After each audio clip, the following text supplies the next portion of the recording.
welcome everybody to Us Against the Gods. A couple things before we do get started today. If you know someone who wants to play in one of our games, send them my way. I'd love to talk to them about either getting on the waitlist for a campaign slot or getting into a one-shot. The waitlist has opened up because we are starting a new evening campaign. We're doing session 0 tonight. That will not be public. We're going to keep that private to the players, but we will be live next week, so come hang out. It'll be a good time to see a new campaign start up. We've got some amazing role players participating in that game.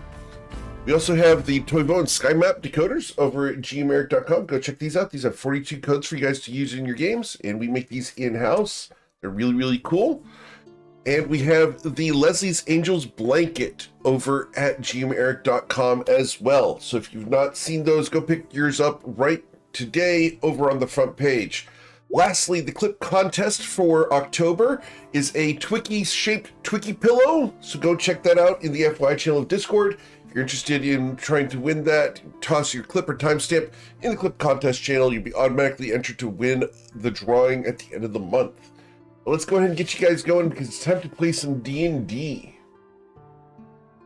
Alrighty. So, you guys are adventuring in the lands of Toivoa.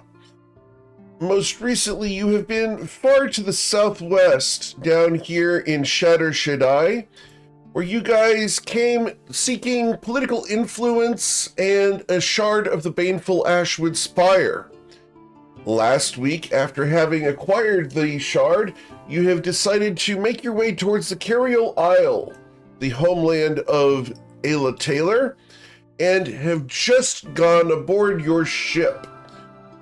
As the ship has departed, you guys find yourselves on a wonderful day with a little bit of waves, nothing too crazy, nothing worth getting seasick about, and the fresh sea air washing over you. As the first day out from the city, the question becomes, what are you guys doing aboard a ship when you have no political dealings or appointments or anything to do? What would you do today?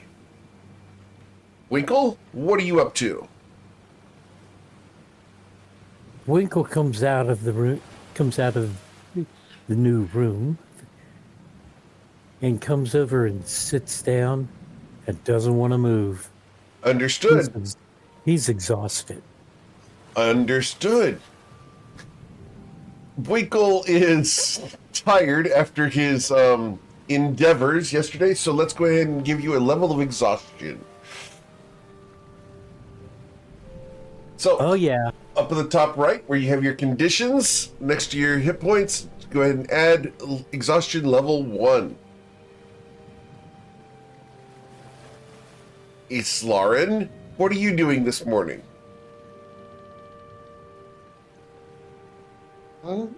Islaren will be doing some, it'll be her version of a day off where, instead of doing her full workout routine, she only does like half an hour to an hour of it. And then other than that, she will just kind of be keeping watch. I'm actually going to cast Spine Greater Seed because now I can kind of do some patrols and just kind of just keep an eye out for trouble. What form does your Greater Steed take? Pegasus. Very well. It's specifically a Pegasus with a mermaid-shaped tail. Awesome. Cool.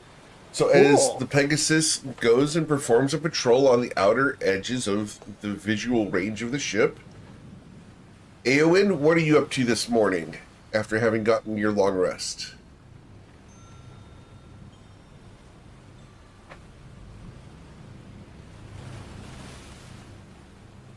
Eowyn?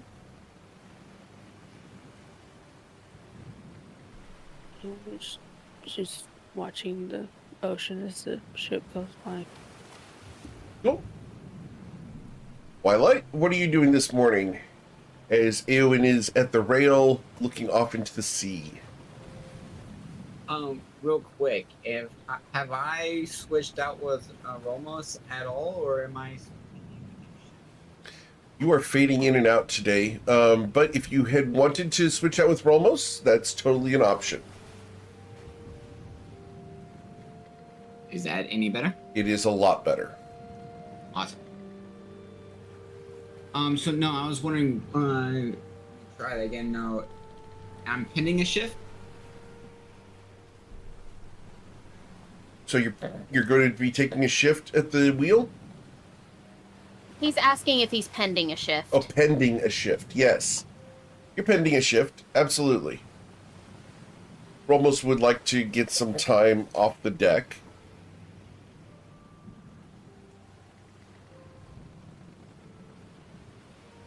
Would you take over? So eventually, yes, I would.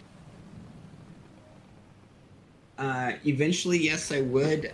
Probably a hour or two after I've woken up. Though initially, I will be reflecting on what we've achieved so far. Some of the allies or acquaintances that we have picked up, and those that have agreed to contribute resources and our forces or lend assistance once we begin our transition. Cool. Miss Covet, what are you doing this morning?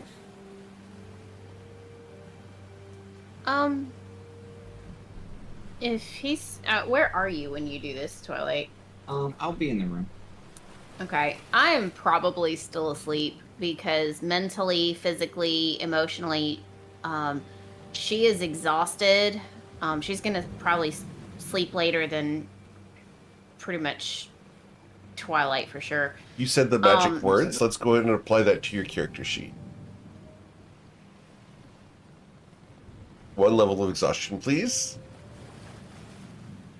Well, I said I was sleeping more than everybody. Okay. If you want to sleep an extra long time, that's fine. Yeah. Okay. She'd probably end up with a wet wool Yeah, on my way out 'cause- the door. Because it's from- But she is exhausted just because emotionally, physically, mentally, of just dealing with everything that potentially could have gone the way of the judge of the dead. She didn't want that, and so now that it's over, she's just able to sit back and relax a little bit. Cool. After all, what's the worst that could happen? But when she does wake up, she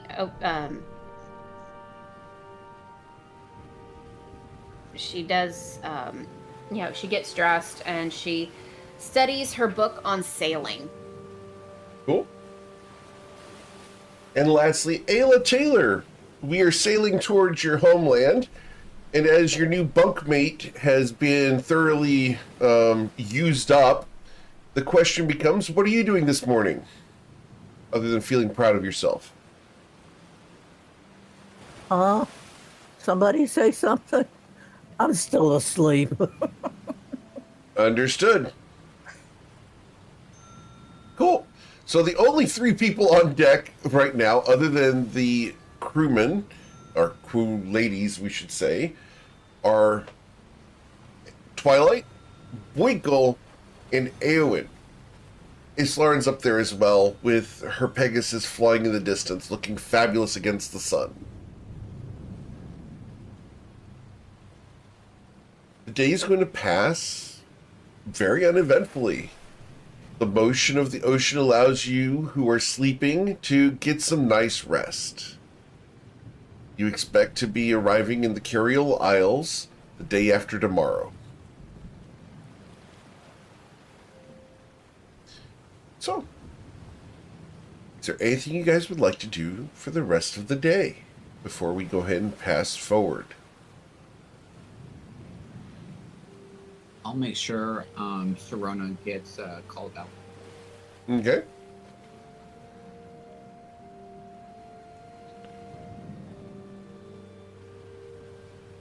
Ascension Pact. Interesting.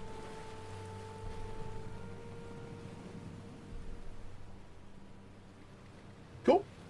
Well, we can go ahead and skip an entire day as you guys lounge about the Manigath's Might.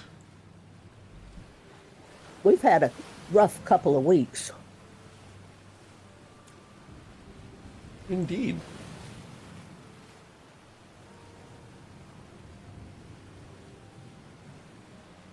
Eventually, those who sleep will wake up for lunch, I presume.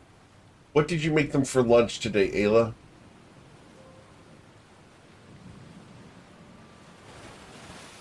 Probably something like chicken sandwiches or something like that, something easy. Okay. Cool. All right. Well, you guys will spend the rest of the day lounging about and recovering from the intensity that was Shatter Shaddai.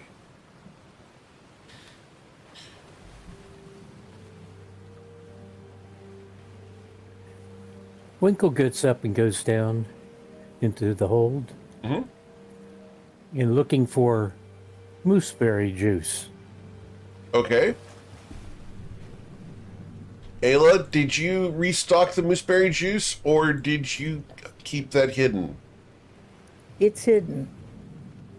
How well But- hidden is it? Can I get your sleight of hand check, please? Wow. For those who could not see the webcams, Winkle's face just went,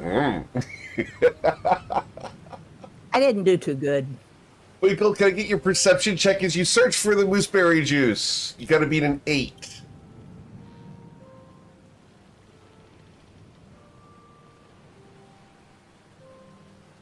We all wait with bated breath. What kind of bait? Oh, my Lord.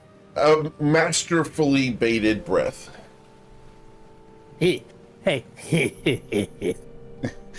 Winkle nearly goes curled mustache as he has found the mooseberry juice. I go, using my intelligence, I go, need to divide this out so we can finish the voyage. So he takes a portion of it and drinks it right then. Understood. Winkle, you have a couple of moments here prior to the urges setting in. Before you lose your mind, what would you like to do? You have about 2 minutes here before that mooseberry juice is going to kick in. Hey, Twilight, don't you have something you can give me for stamina? I do. Are you looking for assistance? Absolutely. Twilight will smack him on the shoulder and give him some perfected potential. Say, Winkle, your brilliance dazzles. Though I can't tell if it's you or the jewelry doing the thinking. At this point, I'd like to thank you for all your help. Of course. Twinkle turns around and goes, "Oh, my princess!" Ayla, Yes, dear. you hear him coming. Yep, but my hands are neat. But your hands are what? My hands are in dishwater. Oh, okay. Nothing Up to my elbows. that wouldn't stop me, never has. Mm-hmm. I'll be quiet. All right. So as Winkle enters the kitchen and Ayla is washing dishes, the wooden door will close. Covet, as you're still in bed, there's a lurch in the ship that nearly throws you out of bed.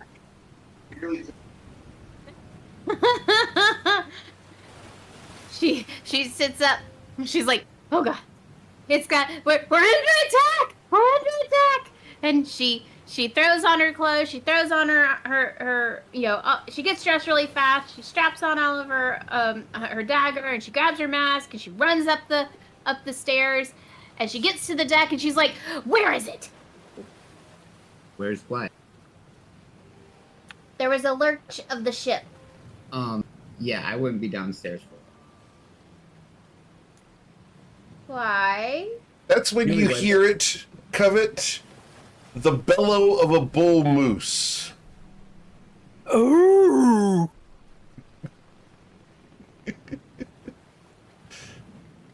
She stands up a little taller and looks at Twilight and goes, "Oh. Yeah. Oh." She goes to the other side of the ship, opposite of the Galley. of the kitchen that it would be galley that it would be on, and she sits there and goes to sit down on the deck, and is just like, well, that's happening. As the camera faces the door to the galley, do we fade to black, or does Winkle come out in some kind of state? Winkle comes out carrying Ayla to the bunk. Very well. As he goes into their bedroom carrying Ayla. Ayla, are you resisting at all? Oh, heavens, no. Very well. As the soap suds cling to Winkle's fur, he goes into the berth, and we will lose sight of him for the time being.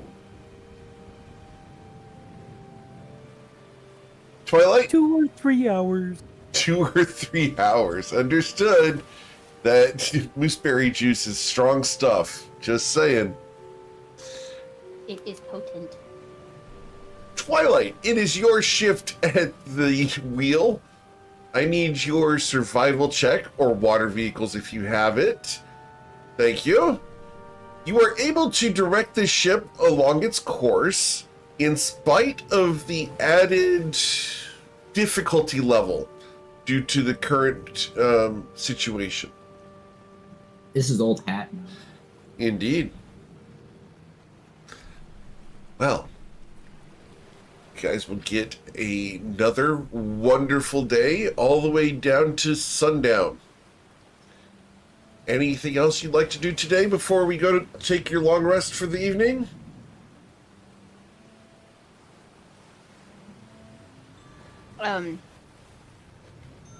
Covet, she goes and goes up to Islarin, and she's like, do you have any what languages officially do you speak?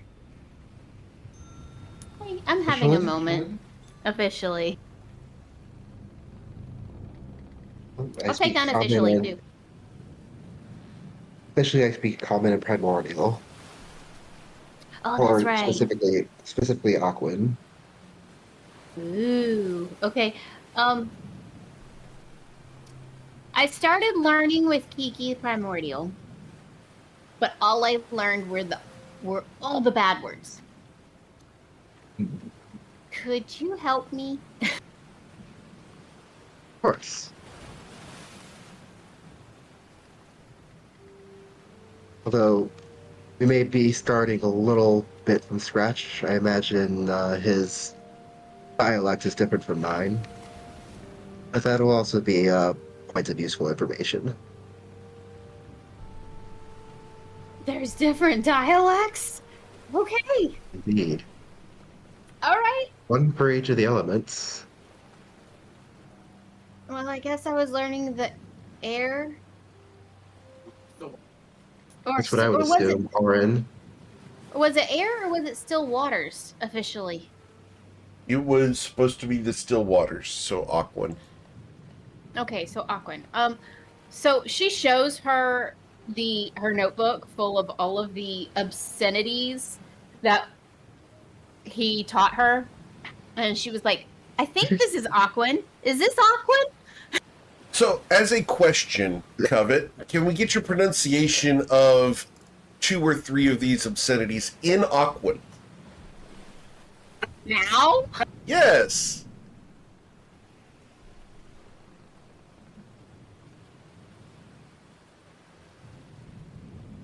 Okay, real quick. Islarin, what was the official No, I just want to hear what real-life I just want to hear what Covet would. equivalent? I just would love to hear what Covet says. Oh. Gargle, gloop, and bloop. Gargle, gloop, and floop. Understood. How close was she, Islarin? I don't know where you learned that word. That's wow. He has a very expressive vocabulary. Which one are we talking about? Gargle? The 3 in combination. Oh, the 3 in combination. Understood. So that means one phrase? Yeah, and Oh, I'm sorry, but Or GM Eric knows what the phrase is because. Yeah.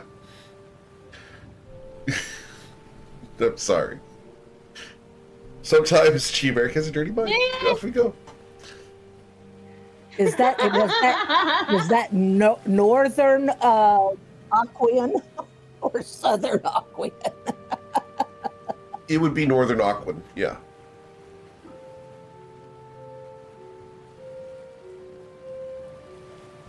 I was wondering if the Easterners spoke a similar dialect to us. well, I mean, wouldn't the southern dialect be more of like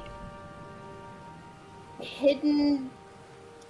I mean, if it's anything like some of the dialects that I'm used to with Sylvan, it's like you have the southernmost, and that's like the genteel veiled insults.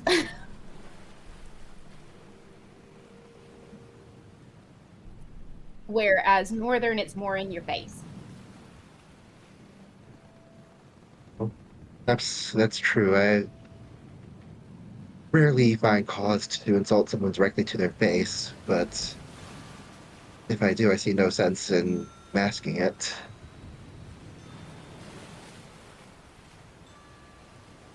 Well, On a personal note, sometimes masking it, You should say I could always say, bless your heart.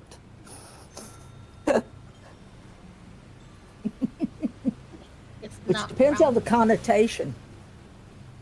Depends on the inflection. Yep. But so I guess we're kind of starting from scratch, huh?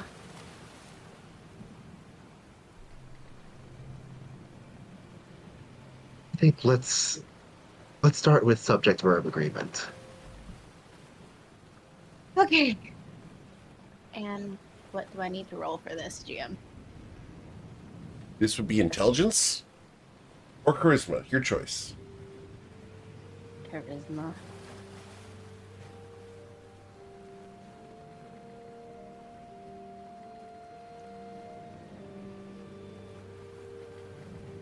$19. You're going to do a pretty decent job.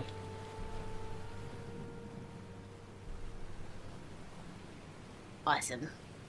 And we just do one of those a day, is that correct, GM? Yep. Okay. Alright. Primordial.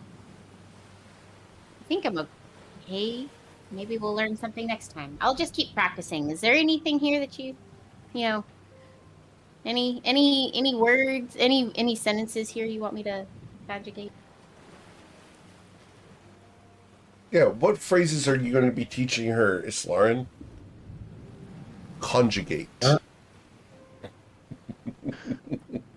You know, you I saw conjugate that. verbs. Look, I am simply repeating the words that were given to me, and that's it. I understand. Twilight, Covet, and Islarin are conjugating. Wait a minute, that sounds obscene. I thought I Ayla and I included were. it.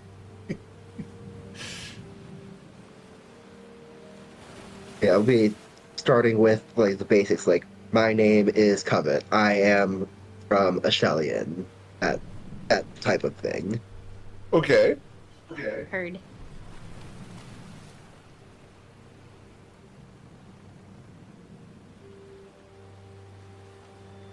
Good. So, Oh, Covet, what does "Hi, my name is Covet, I'm from Ashelian" sound like? I am not doing that, GM. Nice try.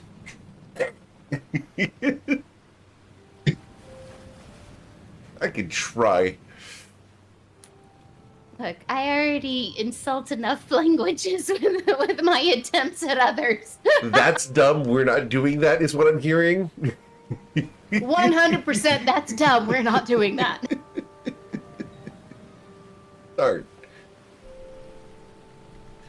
Okay. So, you guys are able to spend the rest of the day unwinding and learning some words in a sea language. The evening. We've had a. Oh, go ahead. Go ahead. No, go ahead. Since we've had some downtime, because I wasn't at the helm the entire time, so far, I do return the book to Aslaran, The Secrets of the Blue Abyss. Okay. How did you like it? Quite interesting. I didn't realize that y'all made full use of the hot water springs.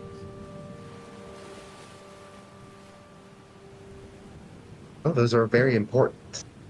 They're considered both physically relaxing as well as spiritually cleansing. In the kelp, really?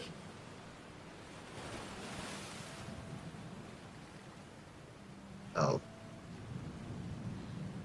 That one we don't advertise as broadly. I guess that's why it's Secrets of the Blue Abyss. Perhaps. Well, here you go. I know I've borrowed it for way too long, and I'm wanting to make sure I return. Twilight, Appreciated. as a question for Twilight, what was Twilight's favorite part of the book?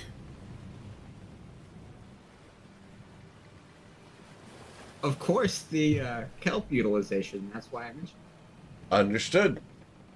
The kelp utilization involving the fair maiden and the heroic man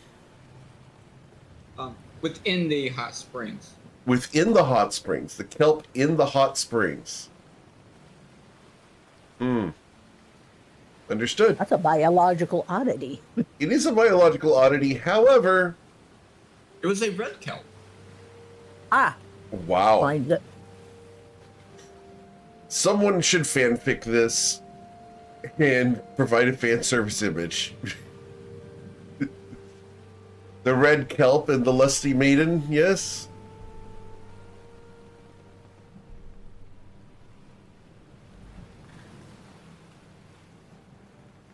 I'm getting head shakes from everyone, and no one's willing to key up.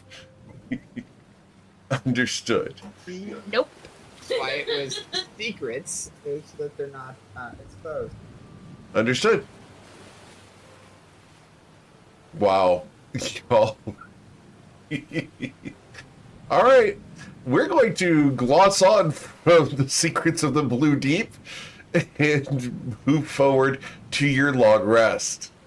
So, we will pass the night away perfectly fine. As the next day dawns, you'll be in the Caririal Isles tomorrow.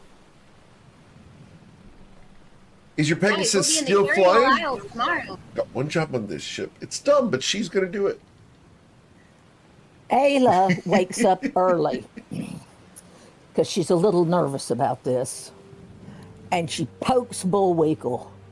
You need to get up and help me. And as a good moose would say, huh? Get up! We're going to see my parents tomorrow. Get up. I'll always get up for you, honey. As he gets up off of your arm, The blood comes back into my arm. the pins and needles crawl down towards your fingertips. Ayla shakes her arm. I've got to get ready. You're beautiful. What do you need? Darling, I have to be dressed, ready to meet the high priestess of the island and my father, who's technically, he's just the in charge of the army, but he's treated like a prince.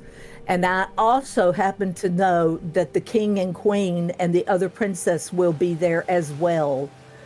I have to be in full court dress, which means I've got to get my dress out and get the wrinkles out of it and figure out what I'm going to do with my hair. And it's just so much to do. Okay, so what do you want me to do? Mostly, get out of my way.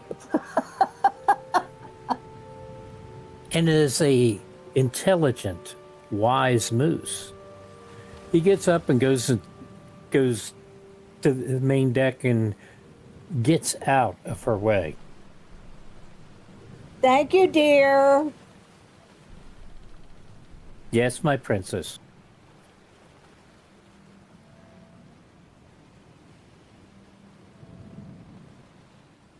Okay.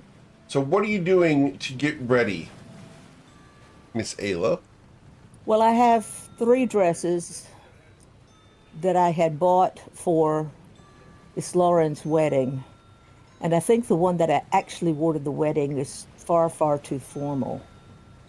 But there was a blue one that I bought to meet her parents, you know, when we first went in. I think that's the one I want to wear. So I've got to get it out of my backpack and smooth it out and hang it up and see what I can do to get the wrinkles out of it. So that's what I'm working on. Okay. Cool. Covet, you know you're going to be in the Caririal Isles tomorrow. Is there anything you'd like to do today? Well, knowing that she's probably going to be royalty at one point or another, she's going to go ahead and pull out the outfits that she intends on showing up to court in, and just to make sure all the wrinkles are out and all the things. So, seaming or ironing them, whichever is necessary for the various fabrics, and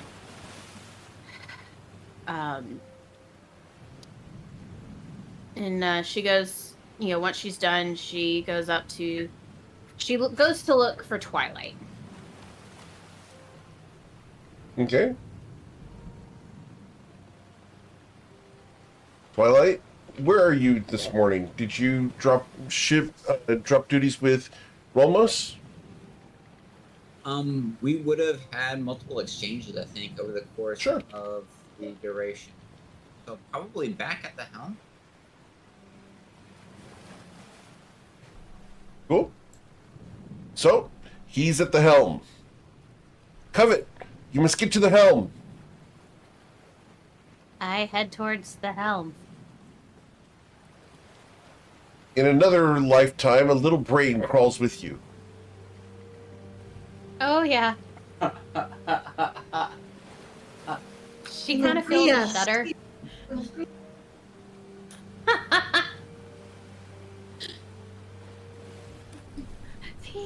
Free us. So she gets to the helm, Sam's little brain crawling behind her.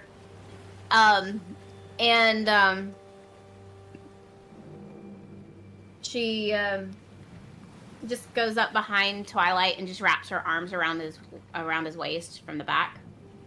This is nice. Yeah.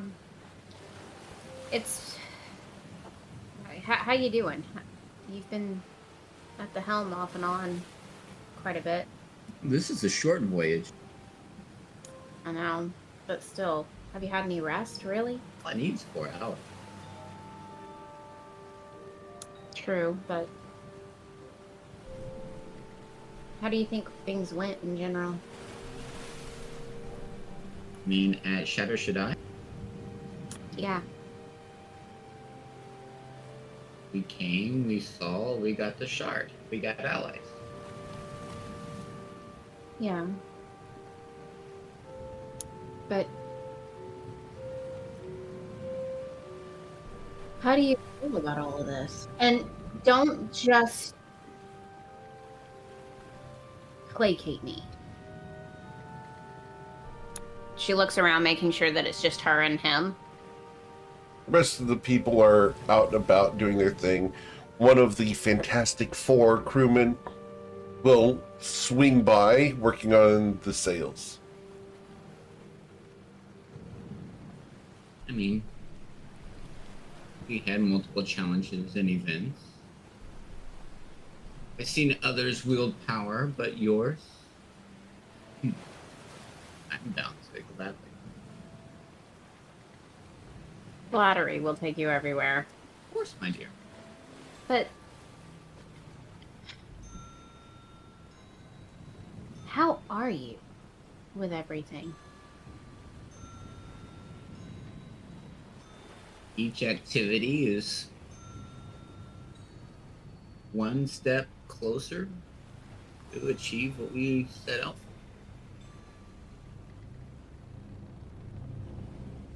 And is this something you still want? Why wouldn't I? I'm asking. To cleanse my birthright, to restore the legacy, to cleanse the grove. Of course. But Twilight, it's always been you and me. If we succeed, it won't just be you and me. You'll have your whole people that you're going to have to look after as well. That's so different from what you are accustomed to. You prepared for that.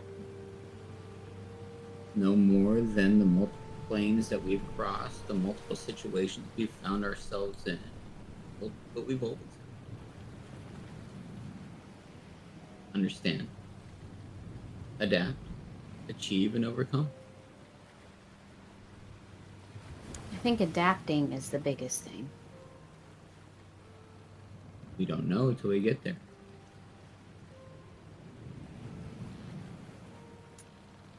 How do you feel about working for MKL? Or still me working for MKL? I don't know if this is the right thing anymore. You're aware of my stance. You're aware of my interaction. Hell, it's how we met. It's always been a repayment of a debt, which, surprisingly, told that a debt's free and clear. So now it just becomes a pathway, a means to achieve what has always been the instinct. She pulls out her contract that she's had on her since all of this went down, since the temple, in particular. And she looks at it, reads through it 3 or 4 times, and says, after she puts it away, MKL is a means to an end, apparently. As long as I don't outwardly defy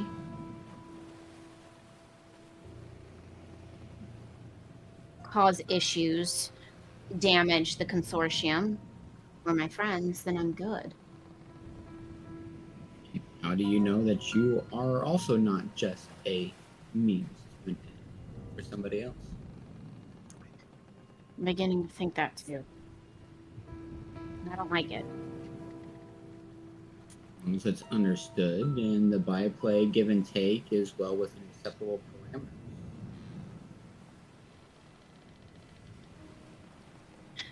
That's kind of the reason why she gestures to her leg with her updated tattoo. It's why I did this. I just want to play by a slightly different set of rules, ones that I can control a little more, especially if I'm the means to an end. Well, I do have an opportunity to do divination at least once per day. Is there a question there that you ask that never happened? Who do you get to ask?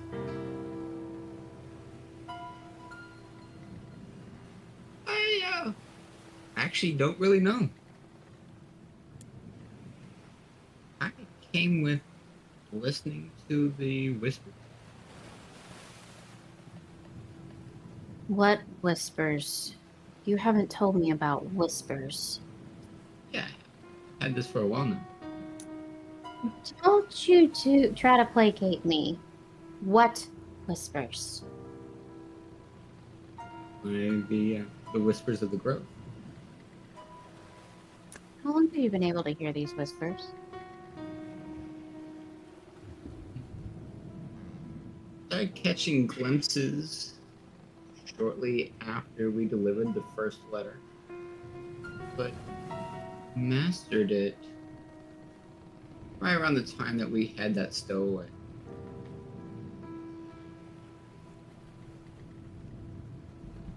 And how exactly did you master it? Through study, preparation, and understanding. Quit bullshitting me. Tell me the truth. How did you figure this out? It resonated How? through bloodline, I couldn't tell you.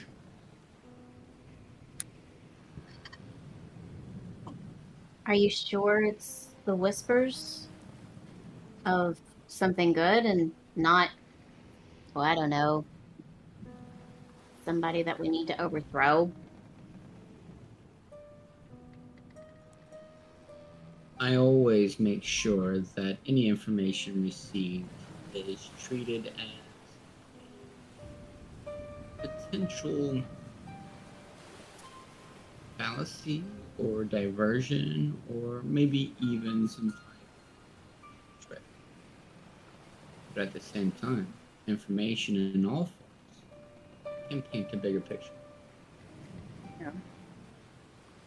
Knowledge is power, but so what did you hear? It was relatively quiet in the vaults. Catch glimpses every once in a while, but nothing that's been earth-shattering. I have to be cognizant to pay attention. So, what have you heard?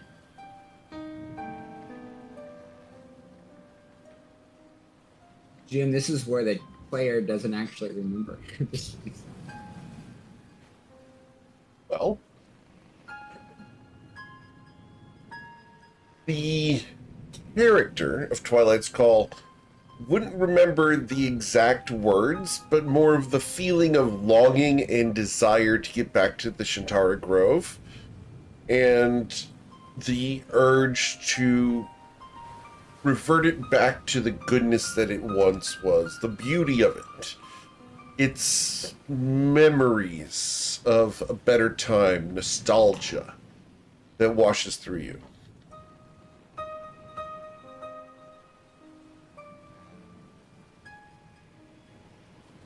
Sometimes I almost wonder if it's from the shadow of Shantara herself. What do you mean? You've heard the story of Shantara Grove. I'm sure they told you in a shell.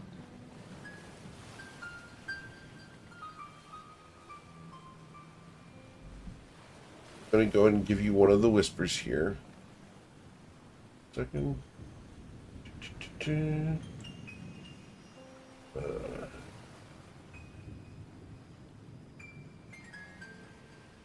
Oh, my file's closed. I don't have them under our handouts. You don't. Nope. Here we go.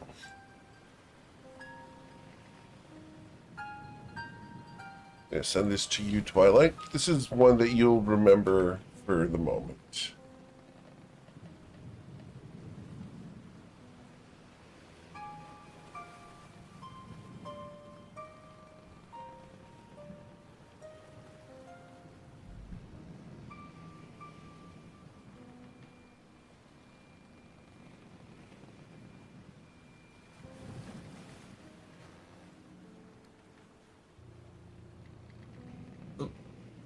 Shantara was a being of radiance. She ruled the grove for quite a long while. There's rumor of her being an archfey, or at least that's what the legends state.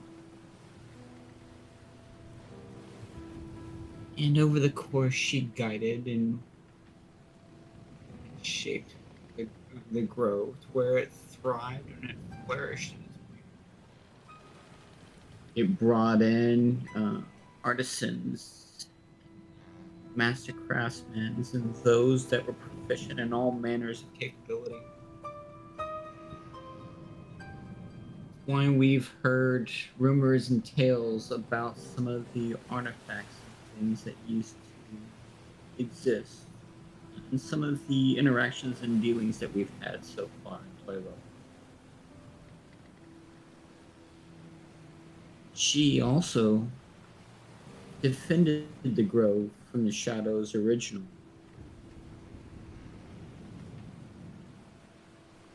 And sometimes I wonder if the shadows that occupy the grove now were the ones that she battled way back when. I'm not sure if it weeded her out, found some way to circumvent what she was doing to defend the grove. Not entirely sure what was at the grove that was a magnet to the shadows. This last incursion wasn't the first. But the whispers.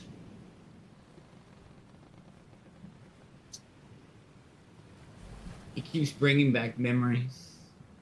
It describes the way the light used to dance in the leaves.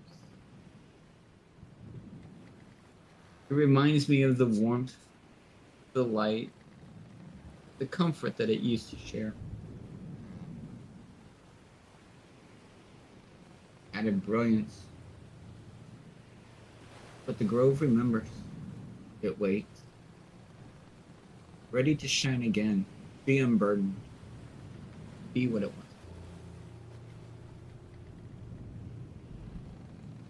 That's going to take time. But you never answered my question.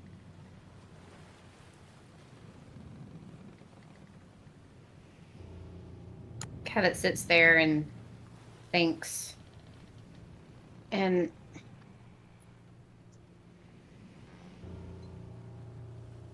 she's like, we know we need to gain political backing. We're getting that.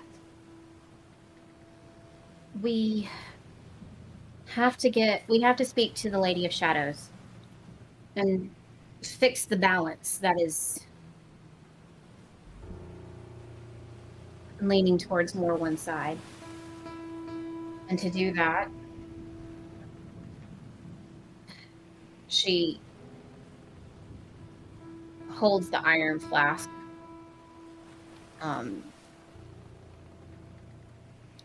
she has she holds the iron flask in her hand, and she's just like, to do that we have to fix absinthe for that balance. I guess the question is,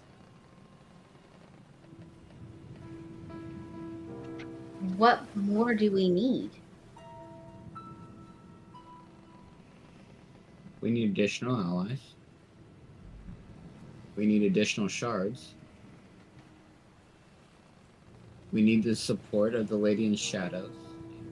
You're planning on using absinthe for the cleansing of absinthe as a bartering chip.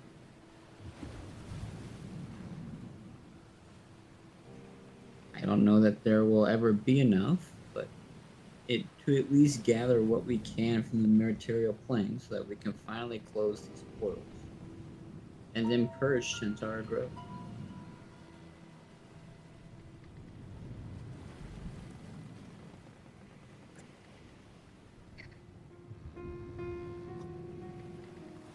So I guess my question would be, with this knowledge of what we have, what more would we need to ensure it? How does that help us with Caririal Isle and what we're getting ready to go into? Again, I get this once a day, so I think we should be focused on the near term in the next 7 days. Well, there is always potential that there's a shard in the Caririal Isle somehow, somewhere. I thought we knew the location of all the shards.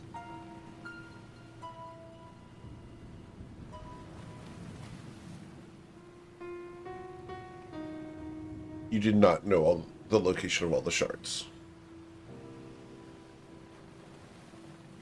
I guess we can ask the question: is there a shard of the Bane Flashwish Spire or staff in Caririal Isles? Yeah. Well, I'll conduct that divination question once Rolmos relieves me from this post. Alright. And I guess we kind of need to know kind of what to expect going into court. Because, well, That's an Ayla question. Sultan Lagos said something that I don't know if it was offhand or... What? Princess Ayla? Yeah. Cut that, did you? Oh, I did. It's amazing what a headband of intellect does to a Bwinkle. So... I guess I'd better go and have a talk with Ayla. But finding her alone. Should I bring a spray bottle? I don't know, but I truly admire Bwinkle's mind. It's detachable, portable, and so very fashionable. It's that band on its front. Nice. That was nice. I said it was fashionable. Wait. You know better. But I do wonder. Just pure curiosity. The band slips? Does he miss a thought, or do we?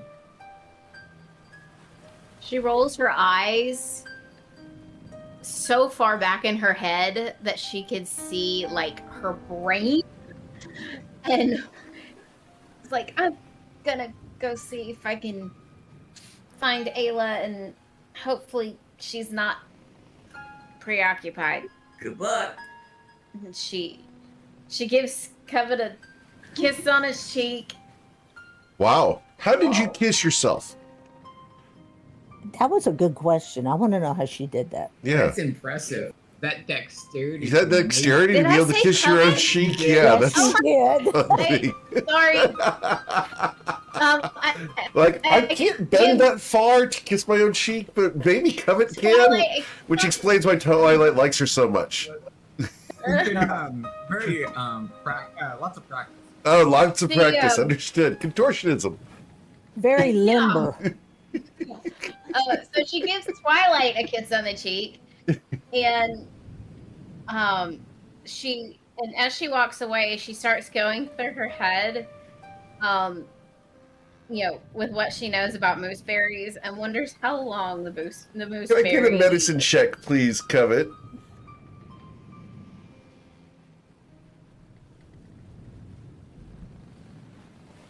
With a 23, mooseberry juice, as a general rule, the effects should not persist more than 4 hours. If they do persist for more than 4 hours, you should see a doctor. She kind of glances up at the direction of like the location of the sun, and she's like, "It hasn't been 4 hours." And you see Eowyn over next to the rail of the ship, looking off ponderously.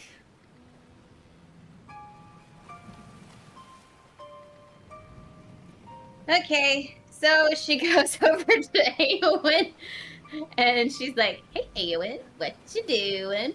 Looking over the water ponderously.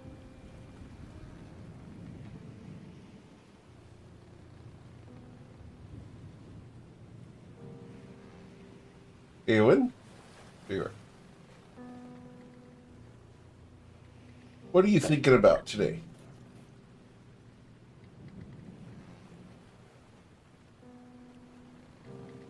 I can't hear you. You're lighting up, but we can't hear you. Here. I'm not talking. Oh, there you are. It's probably the fan. Okay. I have like 3 fans in here. Okay. As Covet comes up to you, she interrupts your silence. Sorry to interrupt your solitude.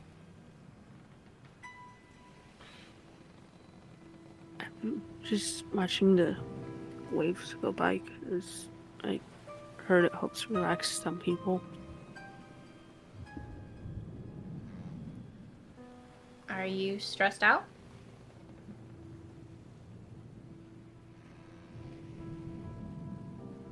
I just want to have a clear mind before we enter any more battles or anything.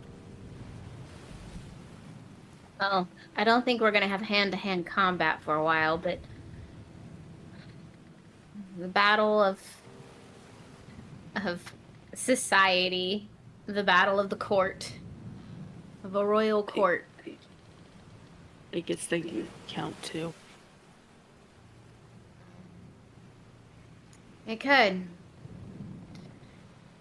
So, what are you worried about with it?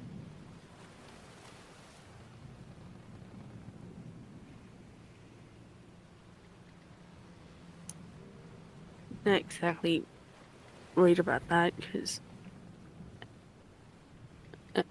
we usually seem to tear through any challenges anyways.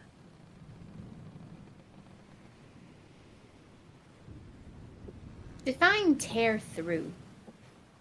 Oh, well, we always get it done no matter what. And we're still all together. That is true. But why does this worry you? Are you afraid that you're not going to know what to do? Say the right thing?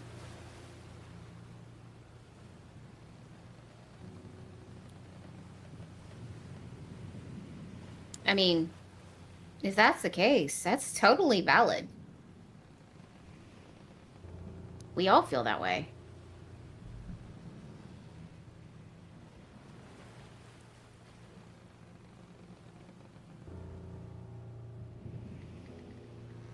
So what about this in particular is making you so...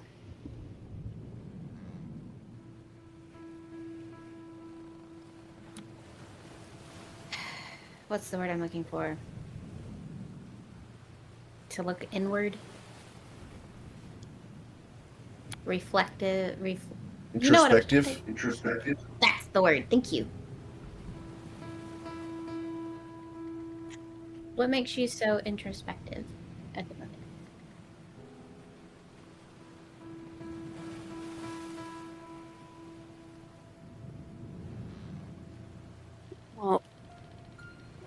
I was wondering, what if one day one of us, um, what if one of us falls one day? Would the party be dysfunctional or something?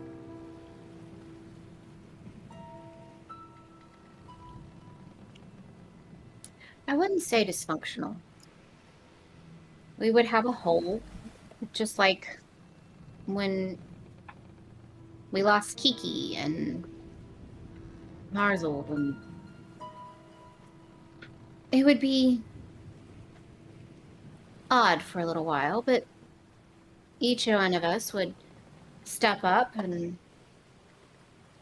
allow the others to grieve in their own way.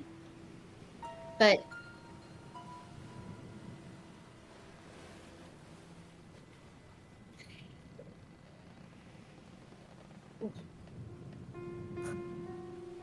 the question is, anyone in particular you're thinking about?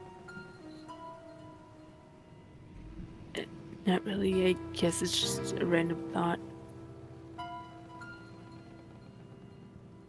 What brought it on?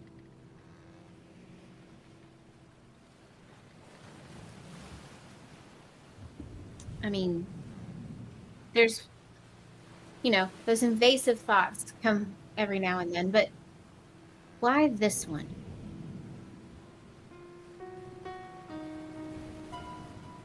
Well, even though we do get through it anyways, the battles lately have been kind of tough on us.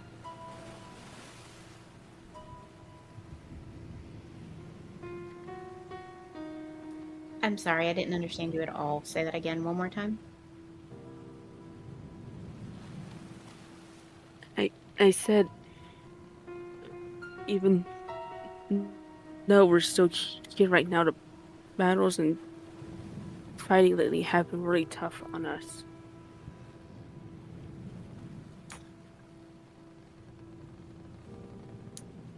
Yes, they have been, but we've grown and we change. How do you think we need to change to rise against our next foe? Is there anything that we should do different?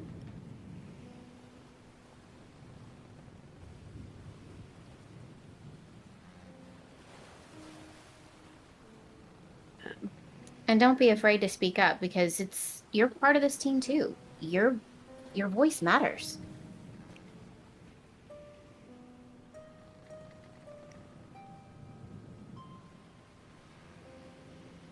What if we tried splitting up less? That I can agree on. I don't like splitting the party. You hear from across the ship. That's what I said. Okay. That is completely valid. So, what else could we do? I mean, we've picked up different spells just in case if somebody does fall. But what more can we do? I mean, communication, maybe? What's on your mind?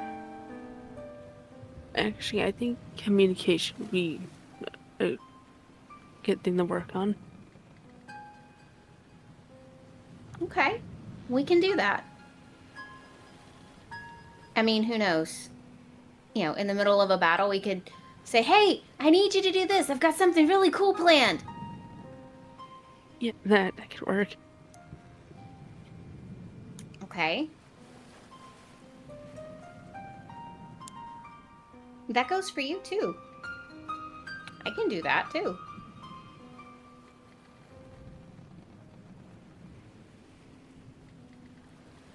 Like, I don't know.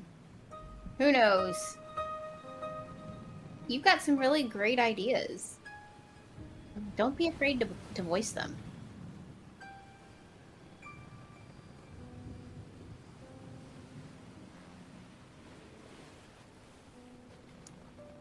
I mean, it could be something that ultimately saves the party. Well, I think it was pretty helpful keeping track of what the enemies were immune to or resistant to from the prison place. That was brilliant. I thought that was a smart idea. I thought that was really smart. And you let everybody know who, what it was that we had fought before. Yeah, we could keep doing that. It would really help a lot. Yeah. And maybe we could spar together before we, go, while on our downtime. So we could, get stronger and figure out what each other's strengths are and where we need to work. And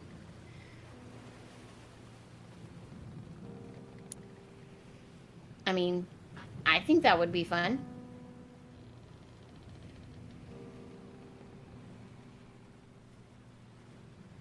I haven't sparred in a while, but it does sound like a fun idea. And we can only get better, right? Yeah. So,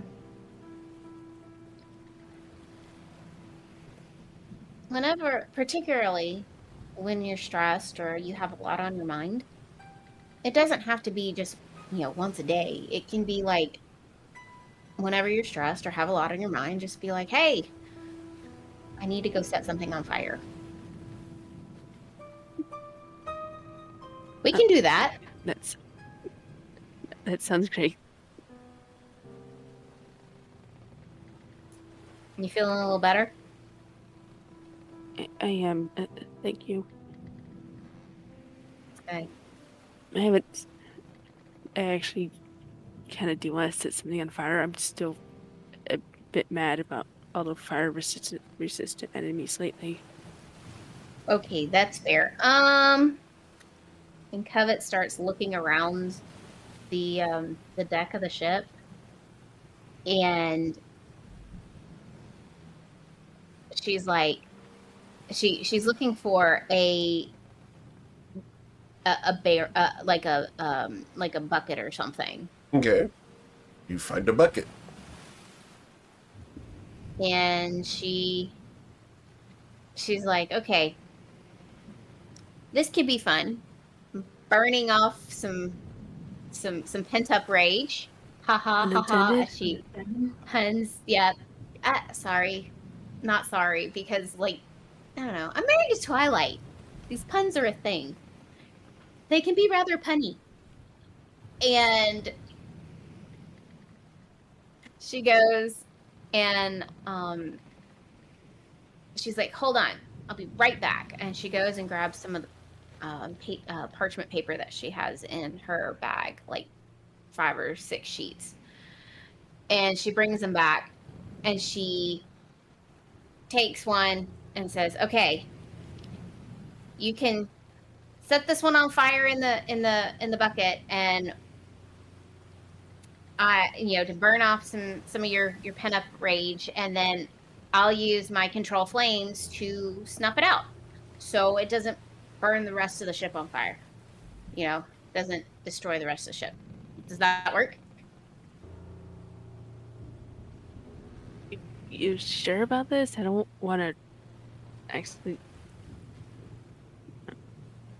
Just keep it to the bucket. Okay. And I'll put it out with control flames.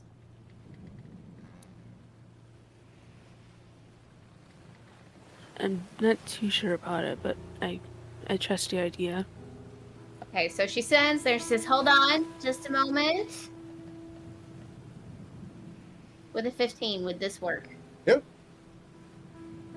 She's like, okay, yes, this is gonna work just fine. I just had to do the math. I just had to do some little calculations in my head. Yeah, this will be just fine. And she puts a piece of paper in the bucket and says, "Go for it, my little pyro."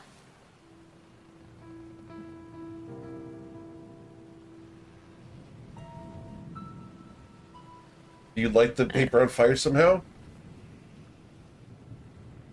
Do I have to use a spell, or can it just be done normally? You can use a flint and tinder just to light it on fire, yes. What's a flint and tinder? What it is it's a piece of stone called flint. It's a type of rock, and steel. And when steel and flint hit each other, it forms sparks, and that is how you light a fire in the wild. Oh. I'll do that then. Cool. All right. As the paper begins to blossom with a little bit of smoldering, a little bit of air from the sea breeze catches it, and a modest flame will burn and crawl across the paper. Have it once she's satisfied that that it's burned enough, and it starts getting a little too large, she will put it out with controlled flames. And then, hold on, there we go.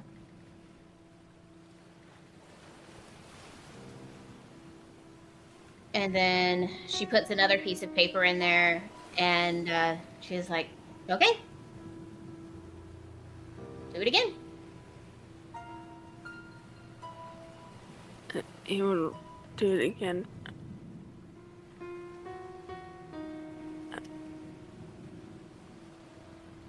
Same process.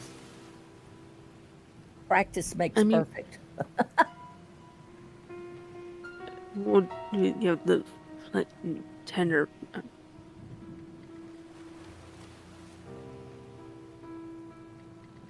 I mean, I have a question. I mean, how do you encounter that many fire-resistant or immune enemies in a row?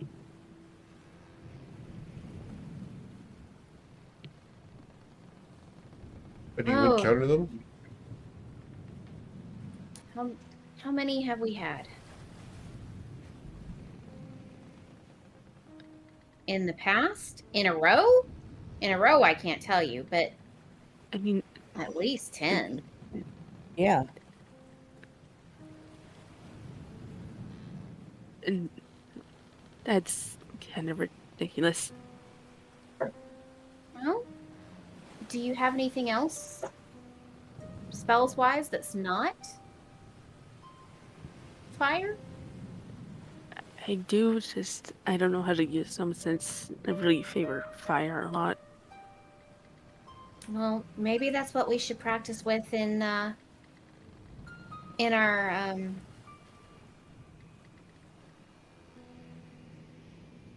sparring. Maybe that's what we should practice with, so you get more used to it, right?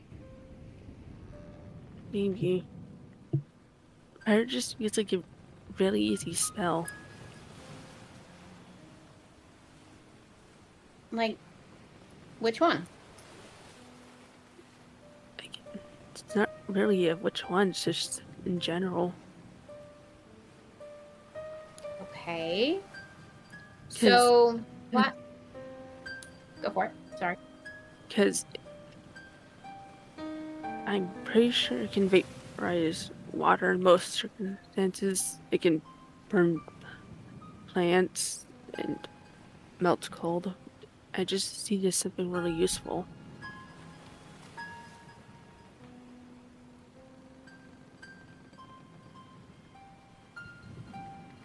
Okay, so do you have anything that's like radiant magic, or? I mean, I know this is more of my thing, but necrotic? Psychic?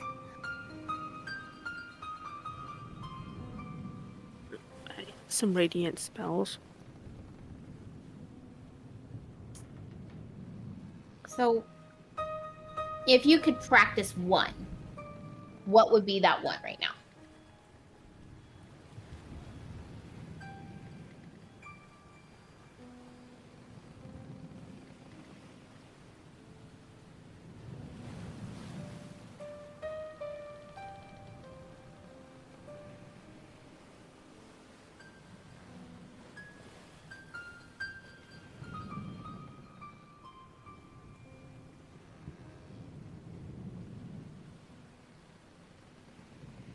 While Eowyn is considering this, near the back of the ship, Twilight's Call is casting a spell.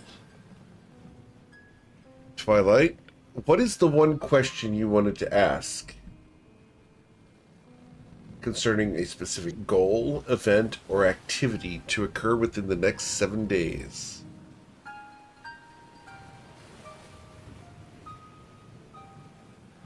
Activity would be to find a shard on Isles. Okay. So I guess the Baneful Ashwood Fire shard on the Caririal Isle. Well, what's the question? Oh, would we find? What you seek is not there. You head in a direction away from where you should dare.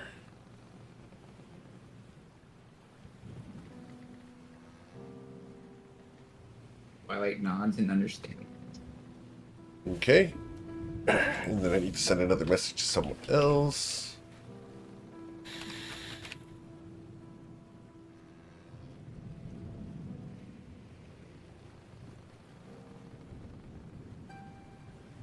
There you go.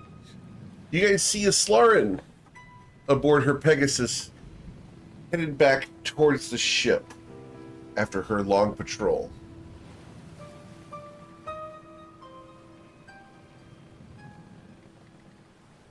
When I get close to the ship, I'm going to cast Thaumaturgy to amplify my voice and say, "All hands to positions." And as you hear that, Winkle, what state are you in at the moment?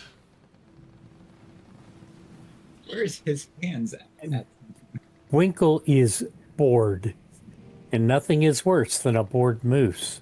So he hears this and jumps up. Okay. You're bored? Bored. I You're threw bored. him out of the cabin. Oh, that's what. Oh, that's why he's bored. Okay, that was not stated. Okay. Yes, he does. I told him to go away and leave me alone so I could get my dress and everything ready. Yep. Okay, I missed that. That may have been when you were out getting pizza. Indeed. Anyway, Possibly. the Bwinkle is almost on full alert. Okay. So is He's that full an alert board. Level of 3. What was that, Twilight? So was that an alert level of 3? No, that's a DEFCON 2. Okay. And then Ayla, you said you were changing dresses, right? No, I'm not changing dresses. I'm getting dresses out to get the wrinkles Okay. out. Understood. But Cool. I come immediately to the deck to see Awesome. what's going on. Cool. So, as you guys are on the deck, we're going to go ahead and show you the deck because that's fun, right? So, we had Covenant. Does Romos head to the helm, or is he not coming at all?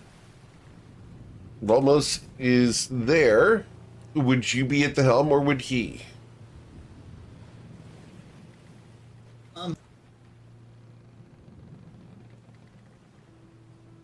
I would have done the divination once he would have relieved me at that. Cool. So he will be at the helm. Awesome. How do I get Sorona's picture? Oh, let me get you there 1 second. There we go.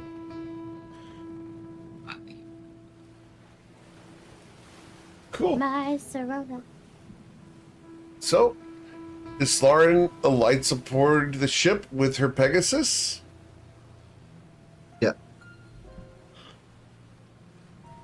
Awesome. I will fly us to. There's a good spot in between feet.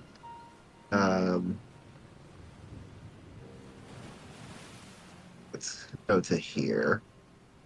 Very well. Actually, here.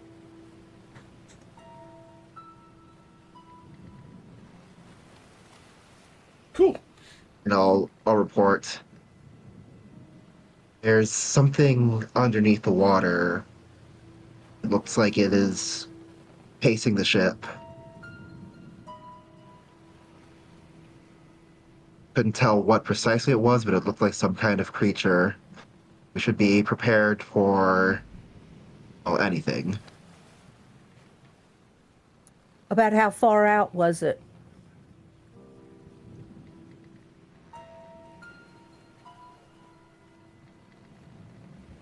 It's Lauren. It's under the ship. Oh dear. So it's directly under. It's not far out at all. Yay. Not at all.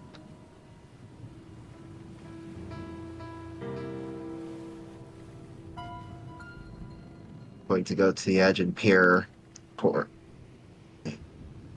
Is it possible to move the Pegasus behind me? I think Sure. I can't.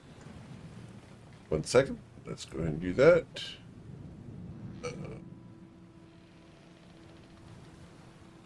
There you go. Thanks. Okay. Gonna go peer over the side of the ship. See if it looks like it's risen up at all. It is slowly rising, yes. You guys watch as the ship begins to rise, almost like a mountain is rising underneath it, and you feel yourselves on a surge of water. The hill of water raises up underneath the ship. And then you will feel a loud and hard bump as the ship runs aground on the back of a giant turtle. What the? As it comes up, I need you guys to please roll for initiative, because this thing comes up with a steam breath. This is not a surprise round because you guys knew it was coming.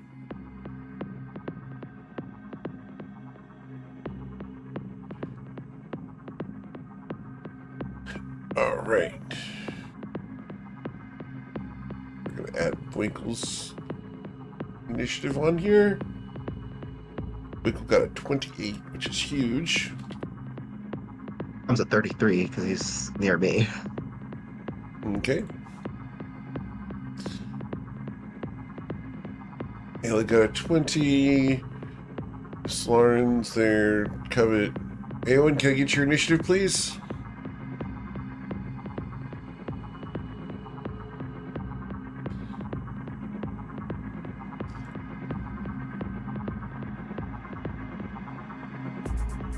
Awesome. Okay. And then my dragon turtle. Yay. Cool. Well, going at the start here, we go to Mr. Bwinkle. Bwinkle, this thing rises from the sea. You saw it coming. What would you like to do? Is there anything showing I could shoot at? I don't Oh, yeah. see. There's a giant turtle that has risen from underneath the sea. Well, I'm going to take a shot at him. If you can't see it, you may need to refresh your screen. Just hit F5 on the keyboard.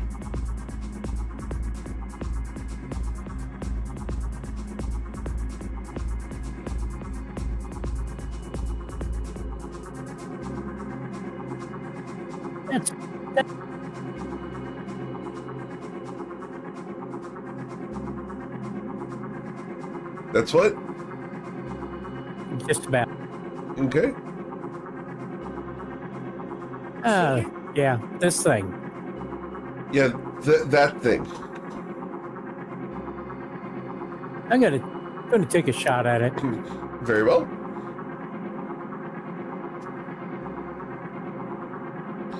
So 31, the arrow pierces, deals 16 points of damage. The natural 1, you shoot the deck of the ship. Your arrow embeds itself deep into the wood. And the 19 pings off of a cartilaginous section and skips into the sea. Oops. All right. Anything else, Winkle? Not for now. All right, Miss Taylor. Decisions. I'm going to walk over here to the edge where I can.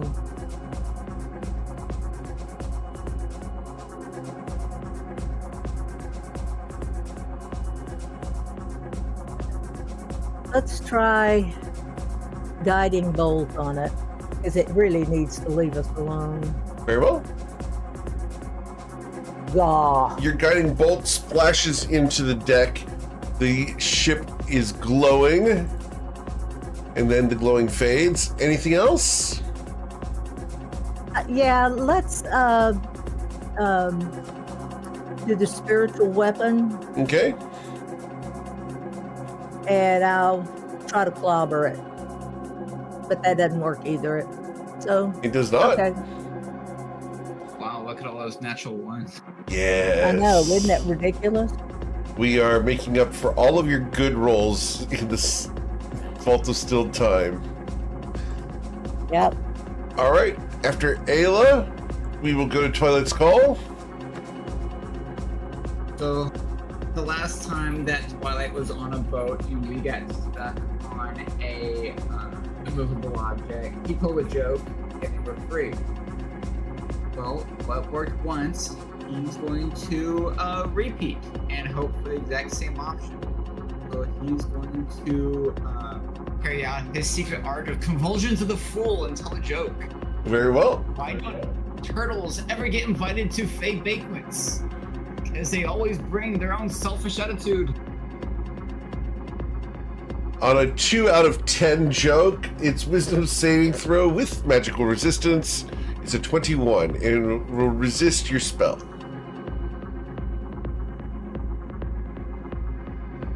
Anything else, Twilight? Yeah, I will use a bonus action at will mark on. Your microphone seems to be like turned away from you or something today.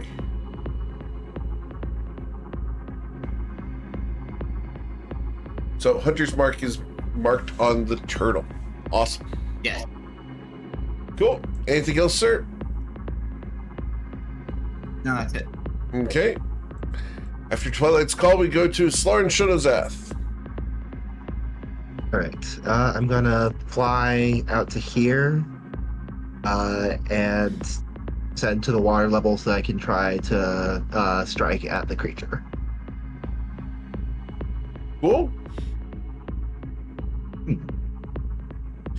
The 30 does puncture it, and you will deal 18 points of damage to it.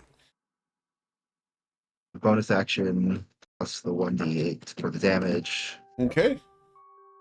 And the 19 skips off of its side. You did not harm it with the 19. Got it. As your polearm swings, clang, pierce, clang. The dragon turtle is only marginally injured. I will stay right here within range of Eowyn and Covet. Cool. Covet, Islarin has moved into position to support you. She smiles at Islarin, and knowing full well what she's done, and she go ahead and cast Empowered Hex on this giant turtle. Cool.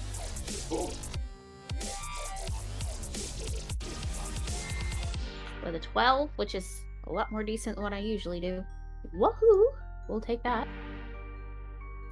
And then she does Eldritch Blast. Okay. Your 19. Eldritch Blast splashes into the water loudly. Does not hit at all. Okay. Next.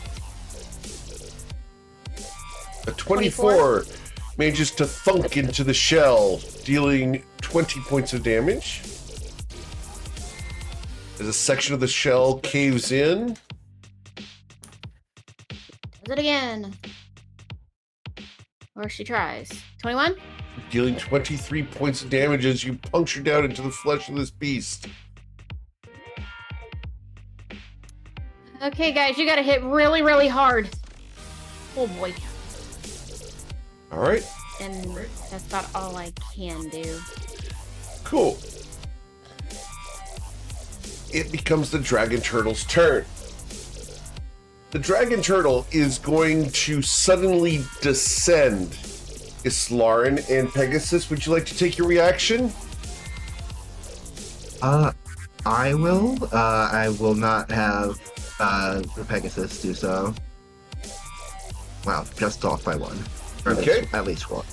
As the dragon turtle suddenly descends, the ship lurches downwards. As it does so, I need everyone to make a dexterity saving throw of a DC 10, or you will fall prone. Islarin and her Pegasus are immune to this because they are flying. Okay. Winkle falls down. Covet just stands there, like with the like the dismount stance from gymnastics. Ta-da! Awen also falls prone.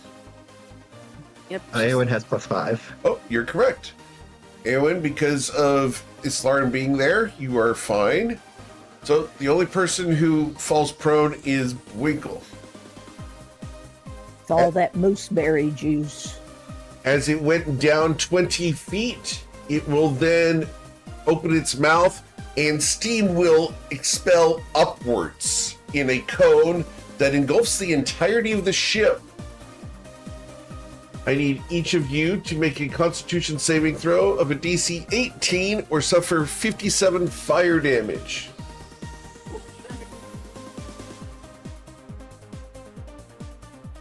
Oh my god, that's 2 in a row. Yeah, that's not going to come back to bite you. Yeah, not at all. You just notice that Covet's clothing just has not a wrinkle in it at all. Okay. I forget I'm immune. Maybe I should Awen bring is my immune to the breakfast fire up there. damage and takes no damage. Winkle, you are going to suffer 57 fire damage as steam washes over you. I am resistant though. Okay, so you will suffer the 28 damage. However, Twilight's Call will suffer 57 fire damage and you need a Constitution saving throw of a 28 or you will lose Hunter's Mark. I can't get there. Okay. The Hunter's Mark will go away from the Dragon Turtle. Covet, you did suffer 28 damage, so I need a Constitution saving throw of a DC 14, or you will lose your Empowered Hex. You were fine because of Islarin's aura. She kind of gives this Lauren a high five, absentmindedly. As it surges back up 20 feet, it impacts the bottom of the ship, and you guys will hear some cracking This is not good. as the shell of this thing flips over. The claws come up around the sides of the ship as it is now on its back in the water, reaching up to take its prey. We're going to perform our multi-attack, and I get to do a bite, 2 claws, and 1 tail. So, the good thing is each of these has to be against a different target. So, we're going to do 1d... let's see here. It should be 1d13 here. Number 9. So we go top, down, left, right. So Mr. Rose, 1, 2, 3, 4, 5, 6, 7, 8, 9. Covet! that right? No. It would be Eowyn. One. Serona, Twilight, Crewman, Ayla, Crewman, Rolmos, Crewman, Eowyn. I did too many. Shouldn't have been 13. Should have been 11. Okay. All right. Eowyn, we're going to bite at you. A 23 to bite you.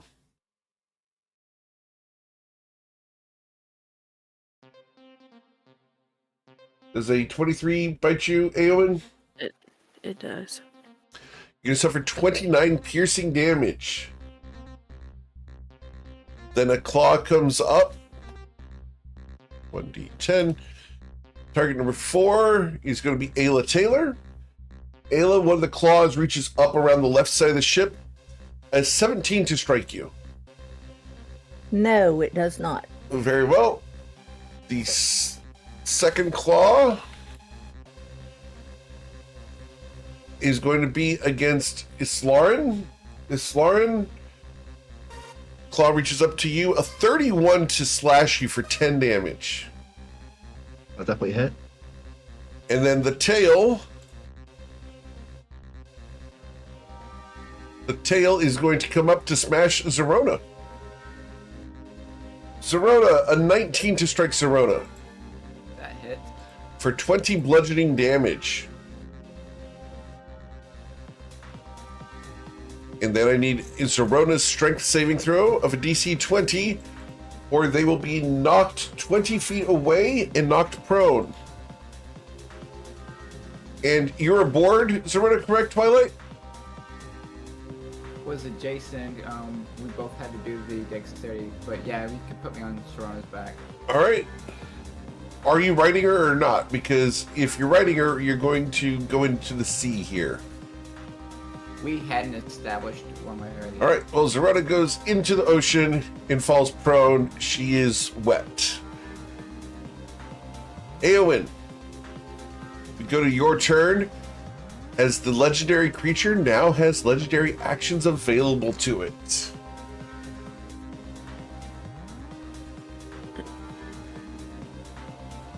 You said it's part dragon, right? I don't know if I heard that right. It is a dragon turtle.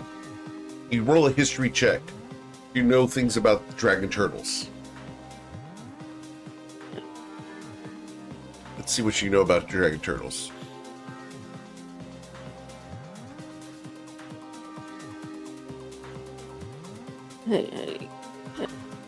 I'm always blind when it comes to my character sheet.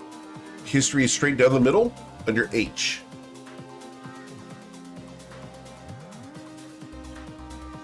Eowyn rolled a 19. With the 19 Eowyn, dragon turtles are not resistant to fire damage.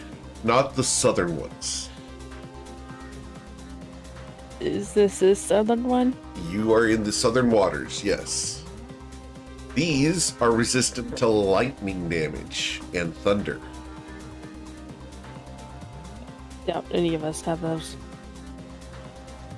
No, but I had to establish that because I've got other groups that may or may not be sailing in these waters in the not too distant future. They're not gonna have a fun time. Yeah! What's the worst that could happen? Since you said it's dragon, I was wondering if the dragon's longsword would do It any would damage work. to it. Yeah. The Dragon Slayer longsword would work on this. You hit with that, the Dragon Slayer longsword does extra damage. Okay. And is its claw, creepy claw thing still holding on to the ship? It's reaching up, trying to slash you, so it's right next to you. Yeah, we can attack the claw. The claw. I would Careful. try for that. All right. So sorry, not sorry. With a 20, the Dragon Slaying Longsword will strike it. And the Dragon Slaying Longsword does how much extra damage? Is it double against dragons? You check. Pulling it up right now. Dragon Slayer. So, when you hit a dragon with this, you deal an extra 3d6 damage. For the record, that's what we're looking at. So, let's roll 3d6, please, to add on top of that, because this is a dragon. You've already dealt 7 damage, plus 3d6.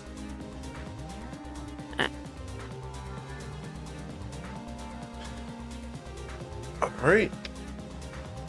Yep. So, 7 plus 8 is 15 damage as you strike at this thing. Cutting deeply, the blade of the dragon slaying longsword cuts into it, and blood begins pouring out of its claw. Anything else? Sounds like a really bad hangnail. Oh, really bad hangnail. It's the ones that bleed out right next to the cuticle and sting for 2 days. God forbid you have to cook. I just kind of did the Spanish splinter on it, kind of. Yeah. And then you have to brine a chicken. Yeah. Oh, the pain. Yeah. Because brining a chicken you do with lemon and salt. Yeah. Right into the hangnail. Yeah, it burns. As the roar of the dragon turtle screams beneath you, Eowyn, you've pissed it off. Anything else you'd like to do? No, I'll stay here. All right. Mr. Winkle, you're laying on the ground. What would you like to do, sir? Guess I'm gonna need to stand up. All right. As he stands up proudly. I'm gonna fire at this thing again. Okay, just because the source material does do that pose, Covet, you know, I do think that Winkle would absolutely do that pose as well. 100%. No, I just realized something. What's that? For Dungeons and Dragons, we don't really encounter a lot of dragons. Eh, not really. This group hasn't. We did last campaign. Oh God, it was nothing but. Well, here's a dragon for you guys to encounter. Winkle's first shot catches that nice soft section between the fingers of the claw, dealing 11 points of damage. The 30 impacts there again. That second arrow landing right next to the first. Clang. The dragon turtle roars. And the third shot, Winkle is being super accurate. Winkle, you stand there with the sea air and steam rising all around you. Your fur is glistening. Anything else you'd like to do, sir? I think I want to use. I think I want to use extra. You Since I'm hitting you want to this use your thing? action surge? Yes. Okay. Cool. So 3 more shots as Boykle believes he's got his footing. The first shot hits the mast with the arrow impacting there. Covet, that almost got you. Yeah, She it was a little ducks. too high. She ducks and hey, You really I have to duck am for not that? the bad guy. Covet, you didn't really have to duck for that. All They're right. so short. Everybody else would have to duck, but not Covet. She's our favorite lawn gnome. Okay, I wouldn't go that far. For the record, I love the fact that Eowyn has joined in on that one and was the one to bring that one up today. That was great. I like it. I do too. Winkle's second and third shots of his action surge also hit. And for the record, I do believe that Covet is okay. She can dish it out as well as she takes it, Oh, for sure. if not better. If she gets mad, she'll bite you on your ankle. Oh, I don't get mad. I get even. Mhm. Eddie is Covet's name. Covet Petty Von Sin. You never know. Mm-hmm. All right. Winkle, anything else? You still have your movement and your bonus action should you choose to use them. Nope, I think I've done enough damage to the ship. Cool. Ayla Taylor.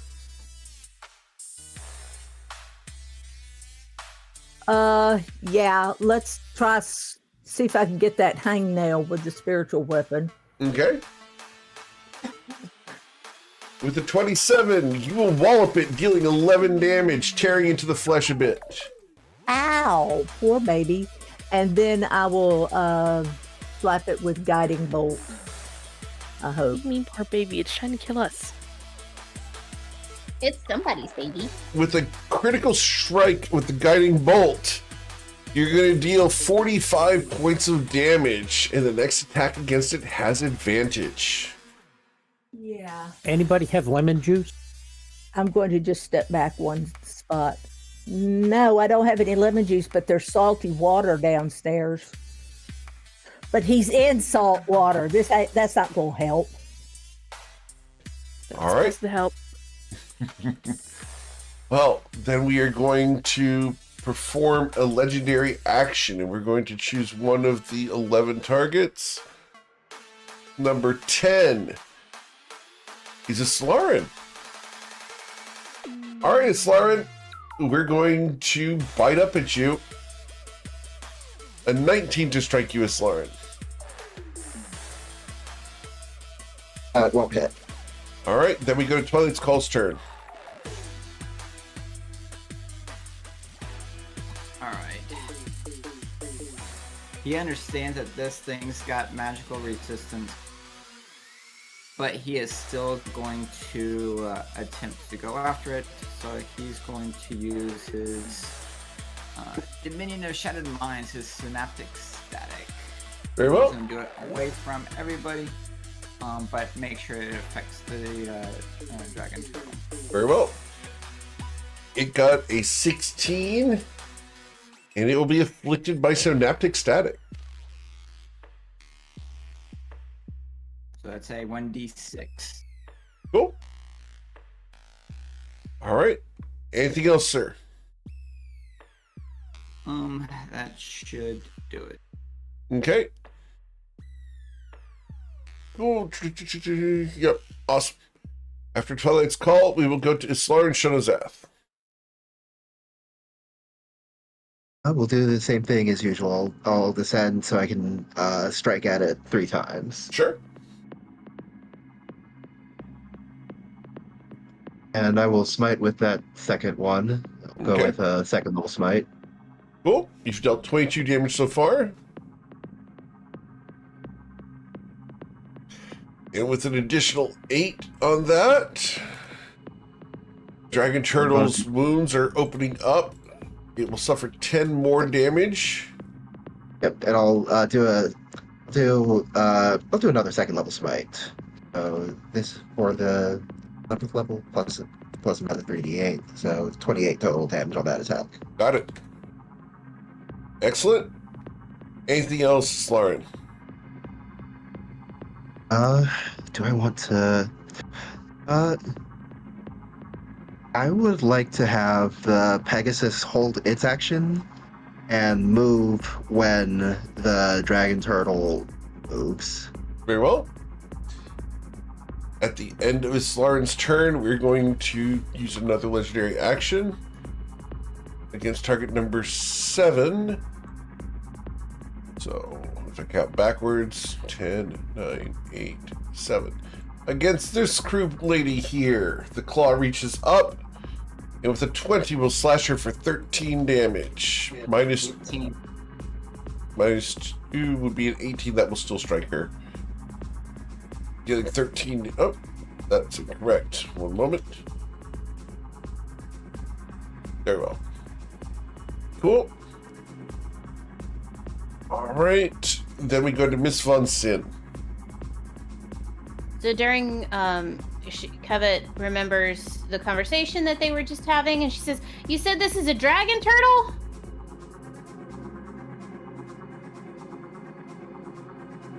There's no response from the rest of the people as everyone seems to be too panicked. Ewan? It Yes, it it's a is. dragon turtle. It is. And A this southern one to be specific. a southern dragon turtle. Okay, she's going through her head. You don't know a lot about these. Just that these are not resistant to fire, but are resistant to lightning and thunder. They do steam breaths, have a variety of claw attacks, and apparently attack from below. Okay, yay. Okay, so she is going to make sure that I put this in the right spot. 'Cause right now it's not. Okay, she is going to do Circle of Death right there, GM. Very well. And it doesn't touch any of my people. Awesome.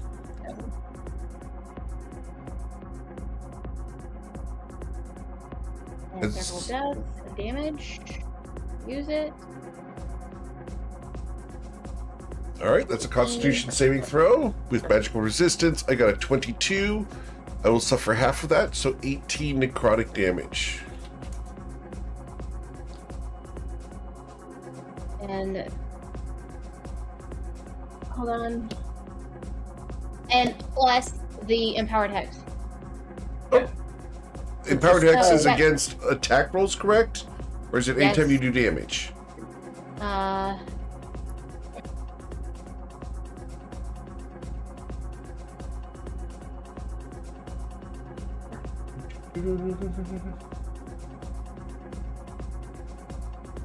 Pulling it up now real quick.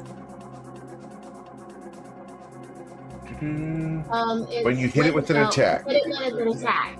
So this is not an attack, this is a spell. So unfortunately that will not affect the damage here. Okay, so just for me, because I am not understanding the difference between an attack and a spell. When you do an attack roll, as opposed to a saving throw. Okay. Yeah. All right, thank you. Cool. All right, anything else, Covet? That's all I can do. Very well. Then we are going to use a legendary action against the same crew lady. Joseph. No, I'm sorry, that's Covet. Covet! We're going to use a claw against you with a 16 to slash you.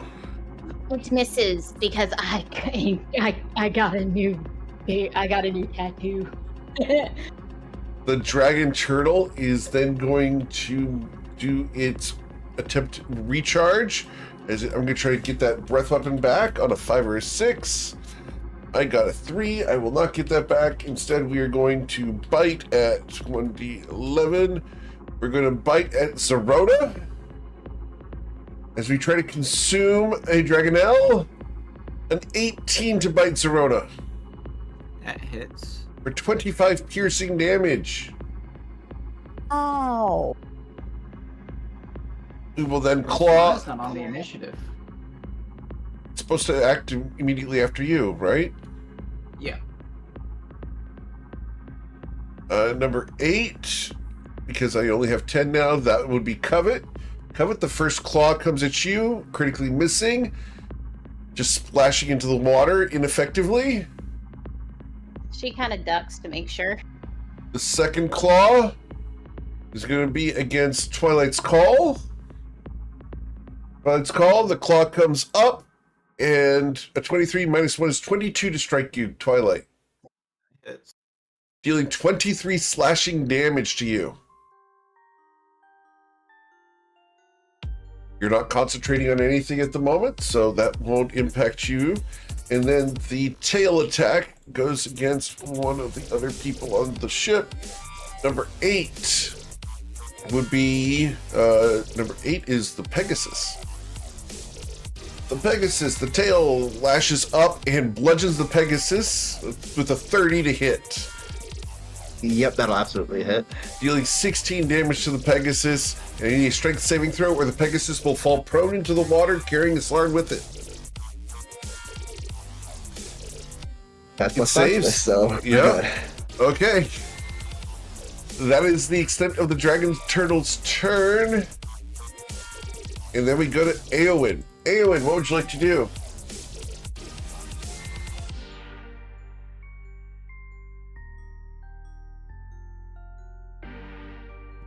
Is it in a position where I can use the longsword again? Yes. Okay.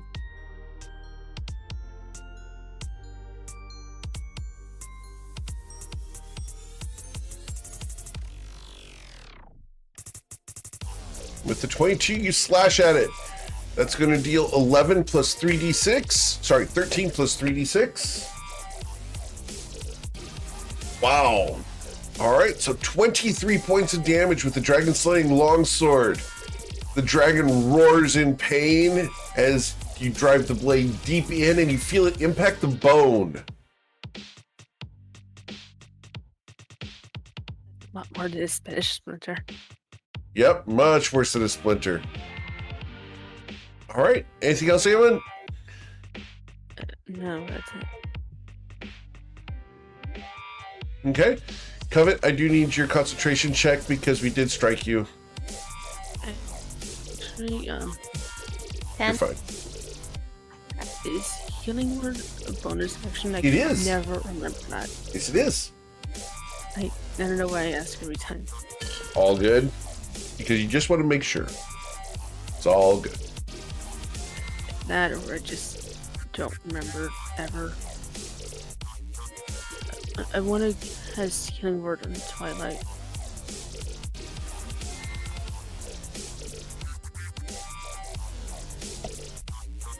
Twilight is healed for 5. Thank you. All right. Anything else, Eowyn? That's it. All right. Well, then we go to a legendary action. 1d11. Number 2 is Twilight's Call. Twilight, we're going to bite at you. A natural 1. The thing snaps into the air with a 9. Shiza. No. All right. Then we go to Bwinkle. I'm gonna do my normal Bwinkle stuff. Normal Bwinkle stuff. Yep. gonna Looking take a for shot Boris is what we're doing. and Natasha. Somewhere there is a group of cat thieves that shivers just a little bit as they lay in the sun. On the side of a beach. And the first shot impacts, dealing 12. The second pings off of the fingernail of this claw. And the third shot impacts, dealing 15 damage. Good shooting, sir. Anything else, That's Winkle? You're done? Cool. We will use a legendary action now. And 1d10. Number 5. 1, 2, 3, 4, 5. Ayla Taylor. A claw reaches up to slash you, missing you terribly. Yes, it did. Twilight's Call. Sorry, I skipped Ayla. Ayla, it is your turn. Ayla's going to move down the ship a little bit. Okay, I think I counted that right. sure. Let me double check something before I do this. Yay. I'm going to cast Mass Healing Word because a lot of people need a little bit of help. Okay. And everyone will A whole recover lot, 10 but hit it's, points. Including the lady in the sails up here. Awesome. Add Pegasus and my Sharona. Yep. So 10 points, everybody. All right, so then, now that was a bonus, right? Correct. Okay, so now I can hit this thing, hopefully, with Guiding Bolt.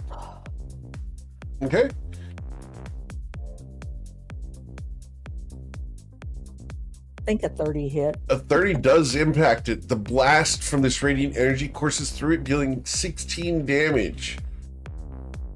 The dragon turtle spasms a little bit.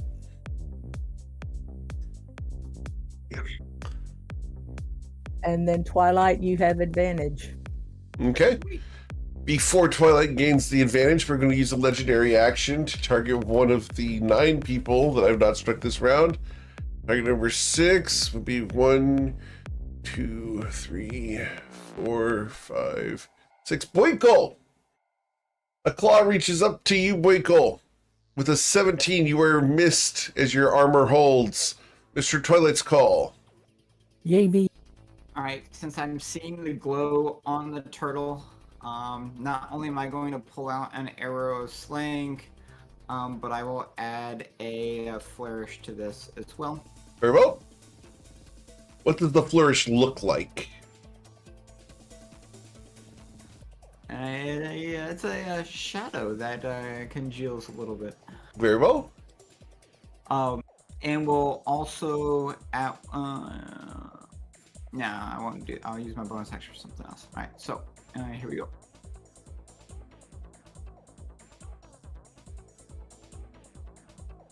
And with a 25, thanks to the guiding bolt, you will impact this thing, dealing 24 points of damage base. And if I fail my Constitution saving throw, I'll suffer 40 damage. I succeeded and will suffer 20.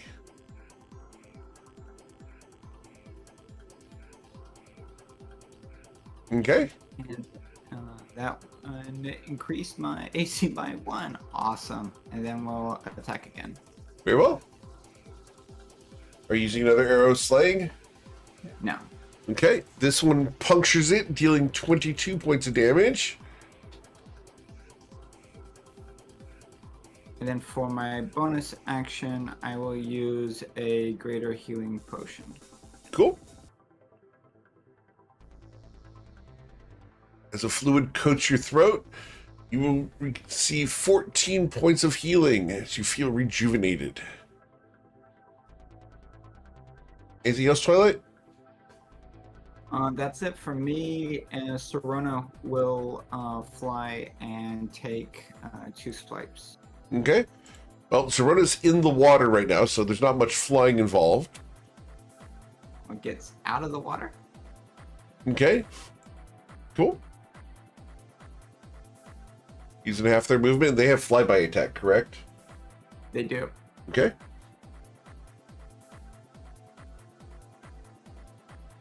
There's a slight scritching on the dragon scales twice. And then we'll fly back on this ship. Very well. Cool. Islarin, what would you like to do?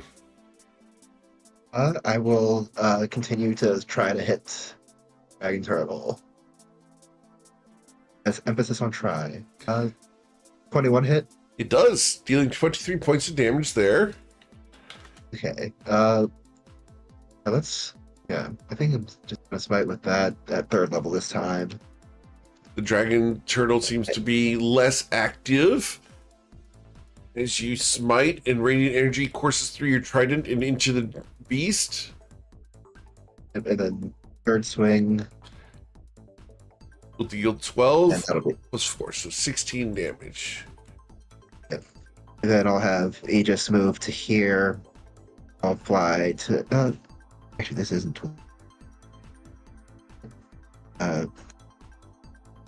Yeah, okay. I don't get her within my aura, but I'll have Aegis dodge.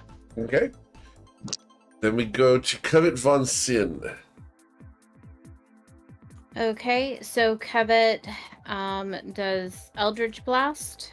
Okay. The Empowered Hex is still there, so Eldritch Blast.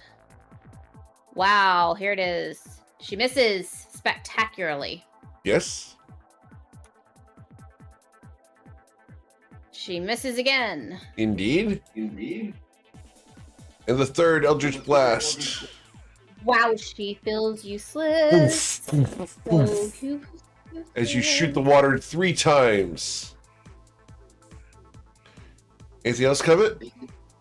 she leans against the. She puts her hands on the side on the railing and she just grips the railing so hard you can kind of sort of hear it creak underneath her grasp. Okay. And then we go to the dragon turtle's turn. The dragon turtle is going to disengage and retreat. As it descends beneath the waves, the ship is safe. You've driven it off and are able to continue sailing away. Oh, well, I guess we're going to have mock turtle soup.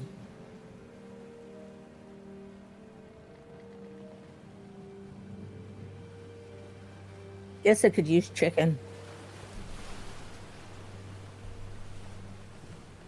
Do we have livestock? Do what? Do we have livestock? Or is it dried? Yeah, we did put some livestock on at Shadow Shaddai. That hurt. Need a nap? Need something. For the record, the dragon turtle had 114 hit points left before it was able to retreat. It was not going to last another round. No. It said this hurts too much. This hurts too much. It's not there to die. It's there to live and eat. It wants a meal that won't bite back so hard. Exactly. We were a little spicy. Yeah. We were that spicy meatball. Spicy, spicy, the meatball. Yeah. I'm showing my age again. Welcome to the club. Okay. So, you guys will continue sailing for the rest of the day. Is there something you'd like to do today? Ayla. Ayla, there might be some mooseberry juice that is being secreted away. You believe he has found your secret stash. I believe he has. But I've got to get my diadem polished because it's tarnished in the sea air. That's what we're calling it. No, You're it going to is a polish the diadem. crown? Yeah, I have my holy symbol. My holy symbol is a diadem. It's very ornate. Yep. And it has a pink diamond and it's surrounded by green sapphires. Are we going to use some Crisco? No, that's not what you polish. It's what he polishes. Silver with. That's not what you polish silver with. Oh, understood. It is put down, embarrassed. It's awesome. I know she is. I just ignore it. That's perfectly fine. I'm fine. I'm fine. You know, we go out of our way to do that. Oh, I understand completely. So as Ayla goes into private to polish her crown, I'm not the one who did that. For the record, Coven's sitting there doing air quotes. Winkle, what have you been left to do since Ayla obviously doesn't want you in there meddling with her polishing? Well, I'm going over to Eowyn and going to ask Eowyn about how well Eowyn can control her fire. His fire, yep. His fire. Hey, Eowyn, you're real powerful with your fire. How well can you control it? I'd say I can control it pretty well. I'm just thinking about this, but I've heard that people get haircuts with fire. Not yet. Not yet. Maybe later.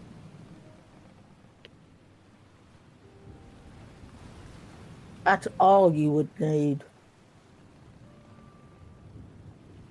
Yeah, A Crisco haircut and from fire. head to toe. Crisco and fire. I could really be lit up. you're suggesting what I think you are. I don't really trust myself to try it. Maybe later. I bet you would look good layered.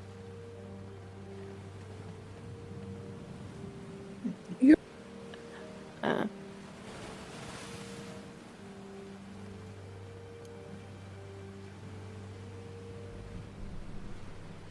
What, are you going to use an exfoliant on it? Ooh. Use Maybe Twilight would know. Winkle, do you approach Twilight for exfoliant advice on hair? No, I would. I'm smarter now. Understood. that's Cool. a bit I don't know, questionable. that headband's starting to get a That's little questionable. Hey, what was that, Twilight? But I don't know, that headband's starting to look a little tarnished. Magical And item. that's what Ayla was talking about polishing later. Was she gonna polish the headband? How'd you know? Uh-huh.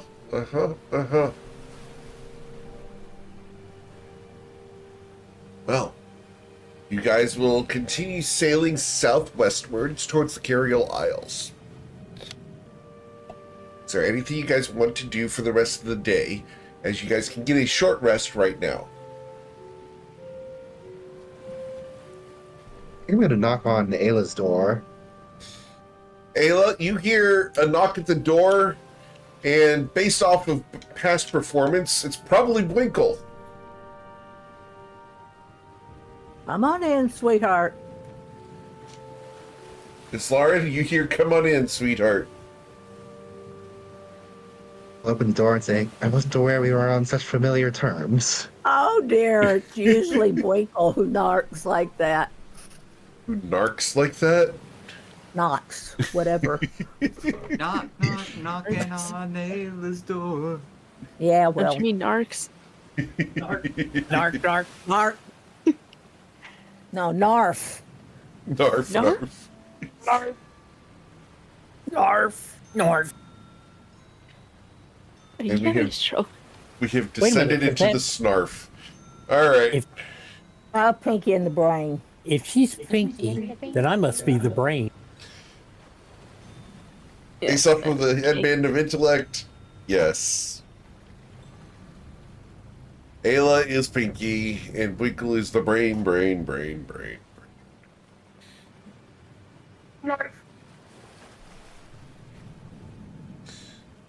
We are almost to your home. I What are you know feeling when about that? I'm nervous. I haven't been home in 2.5 years, and I'm coming back married with a lot of. I mean, we need to make them an ally, and I don't think that's going to be a problem. But nonetheless, I'm just nervous about it. That is understandable. The court's not quite as formal as yours. It's kind of more like the one at Shadar Shaddai, but you know, a small curtsy and not one to the floor, that type thing. But I think I'm most nervous about seeing my father, because I got married without him being there. And that was always something he really wanted. So I don't know. We may end up having another ceremony. I don't know. But I want to keep my parents happy. I think another ceremony would be beautiful. Especially since it was kind of sprung on you and... I know it would. be I know it would mean a lot to my mom, because she would be the one who would do the ceremony. Introduce him as the fiance, according to Twilight's book. Say that again. Twilight is recommending to introduce Winkle as the fiance. That would mean no mooseberry juice.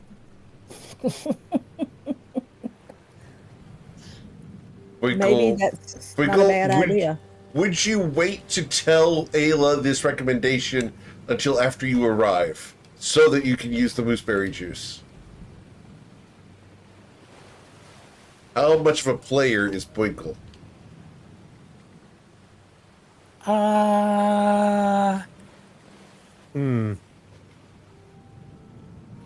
I would wait.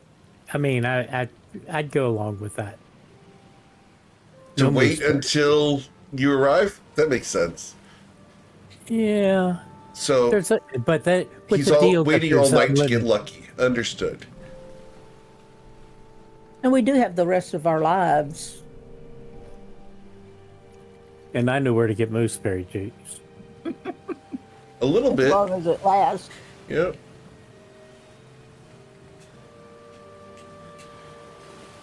Cool. All right. So I forgot. What I asked. If I know King Piermont and my dad, they have kept That's not the name that I have had. scouting ships around the water of the island. And I would imagine they already know we're coming. So That's not the name I had. This is the name I had. for the king, Yeah. what did you have? That's what I had. Okay. I can go with that. Okay. This was some of my early notes, Okay. so Yep. All good. Cool. So, you guys want to do anything else today? Or, Islar, are you continuing conversation with Ayla? Yes. So you've been on a pilgrimage, right? yeah, it's required of all believers in Degnos, and the idea is to spread the hope of Degnos because he is the god of plenty and of hope. And so everybody's supposed to take a 1-year pilgrimage, but I've been out too because I met this group and I felt like it was a worthy thing to try to stop these portals and to help Twilight cleanse the gardens, his home. And so I wrote to my parents and told them what I was doing, and I got my mother and my father's blessing. And this is the first time I've been home. Most people only say gone a year, but I've been gone 2.5 years. So I'm a little on the nervous side. You've done a remarkable job at spreading hope. I hope so. It gives me comfort to think that maybe I have helped someone along the way. This diadem I'm sitting here polishing, it's got this gorgeous pink diamond which represents hope. And then the green represents plenty. The green sapphires represent plenty. And the plenty comes because we have hope. If we have hope, we'll work towards that. I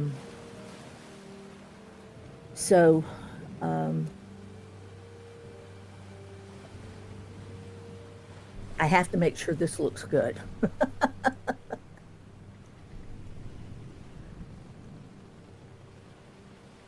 you want any help, I'd be happy to help you. Or if it is a solitary task, then Well, it's kind of like a a ritual because this diadem is my holy symbol. And so it is kind of like a ritual that when I clean this part that I concentrate on this part of diagnosis ideas, and when I do this part I focus on this, and so it's kind of like brings me back in line with the teachings of Dagnos. But I do appreciate the help. I probably could use some help with my hair in the morning if you wouldn't mind. I'd be glad to. I haven't worn this in a long time. I always keep it with me, but I haven't worn it in a long time, and I'm not sure what to do with my hair. Should I enlist Cobbett as well? Oh yeah, she's got a knack for the way things look. You know, particularly with hair. You know her. Her hair's always flawless. I don't understand how she does it.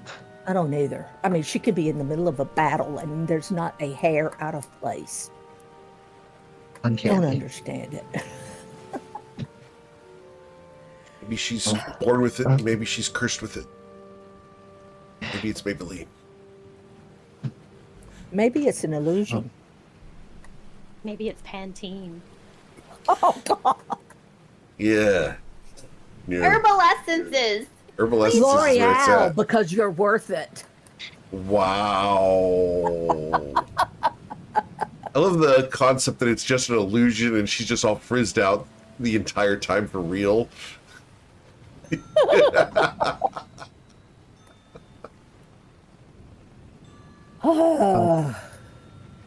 I'll leave you to it, but before I... How does everyone's hair look during battle? In reality, Mine gets frazzled. You know, because when I throw a spell, I throw it with my whole upper body.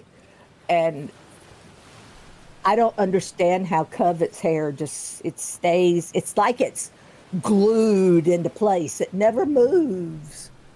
Whereas Ayla gets... So, as a question, when Ayla gets done with combat and spell casting, she looks like she just got done with Boinkle?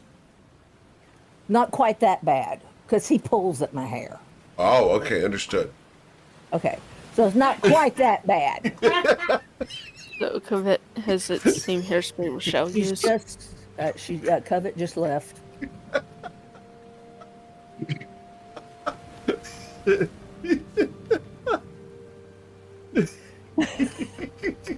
No, dear. No, dear. That was a good 5-pointer. That was a good 5.0. That's biting my laptop.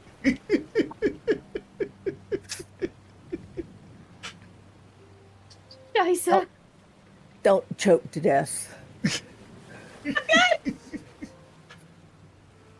Well, we know what Winkle's into, or at least what Ayla's into. I didn't want to know.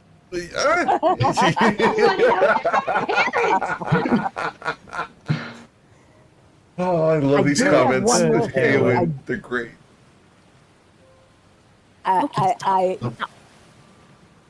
I do have one thing I am going to do. If we're going to do another ceremony, I am going to get my mom to weave that spider silk because it's so iridescent. I mean, did you notice it? And get her to weave that into some cloth. It's just gorgeous. Spider silk from the vault? Yes. Oh. I got 40 pounds of it. No, you only have 20. No, 40. A very durable material too. Yes, silk is very durable, but this is like the light just shines on it like the silk is a prism, and it just picks up all the colors of the rainbow. It's just gorgeous. So I have no doubt that it's going to make a gorgeous fabric, and that would be a beautiful dress. I think we could have that done. Mother is very good at weaving, and this is a very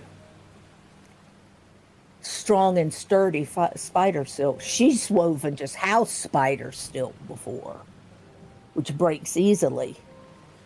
And I think she can probably get this whole thing done within a week.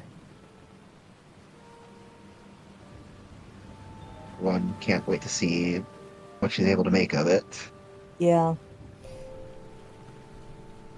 And my dad, I've written him letters about what we're doing and about finding the shards. And he told me that he's heard something about a shard somewhere. He didn't say whether it was on our island or what, but maybe he knows more about where another shard is. Dad's well traveled, having been a high elf. Well, he is a high elf. He's the one. Yep. We'll take any information we can get. We still only know the He location said he of one didn't more. want to write it to me because he was afraid someone else would find it. So we'll have to talk to Art. him. That would be neat. It would. I'll let you get back to it, but before I go, are there any spots on the island that might be particularly nice for me to take Wolmos to? Oh, Ooh, yeah. I sent you a message on that one. There's several. Obviously, you and Blink will have first dibs, but Oh, no. There are several. apart from that, That would be no problem. It's a beautiful place with lots of waterfalls and lagoons, and the flowers bloom beautifully because we're a southern island. The place is in bloom year round. So there are lots of places. There you go, Ayla. Thank you. In fact, there are 3 places on my family's estate that would be beautiful. We're very proud of what we have. And our estate's called the Verdant Crescent Estate. So there's several places in the estate that would be beautiful. Let me send you an image here, Ayla, just for you, because actually, we're just going to do this. It's easier this way. I'm going to show Ayla an image for just her benefit. That's what you would remember. Oh, yeah. Cool? Yes, it's beautiful. All right, you can describe that as you wish to Islaren, because she cannot Yeah, see what you're looking at. There's a valley. Our estate's in a valley, and it's a crescent-shaped valley. And there's a small house on one side of the valley, and that's where kind of like the overseer lives. And then there's a large house with a chapel attached on the other side of the valley, and that's where my family lives. And there's a small river. We call it a river. I think most places they'd call it a stream. But that runs from the south up toward the north, where there's a beautiful series of small lakes and lots of green trees and lots of flowers growing in the meadows and things. It's just a beautiful place, and I can't wait to see it. It's been a long time. me neither. So, but thank you. I'll make sure that we get that worked out where, Twilight and Covet, I'm sure would like to spend some time alone as well. I think the rest of us could use that. Yeah, particularly after what we've just been through.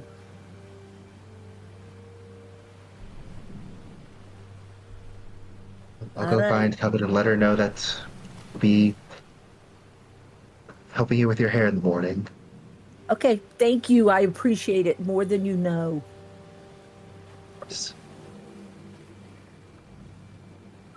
So, as you leave the cabin to go find Covet, where is Covet? I am on the deck of the ship. Just look. And do I roll a survival check? What do I roll for that? What are you trying to do? I'm sorry? Learning how to sail.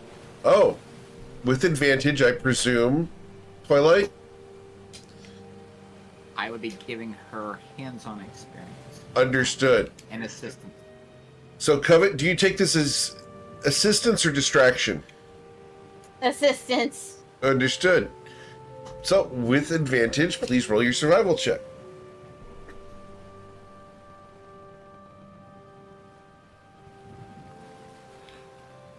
I'm so glad. for Yep. good Thanks to advantage. his assistance, you will get some progress towards being able to sail sea vehicles.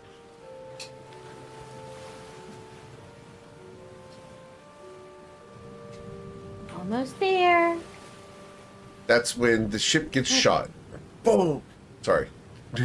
I kid. It's a Star Wars reference. Disregard.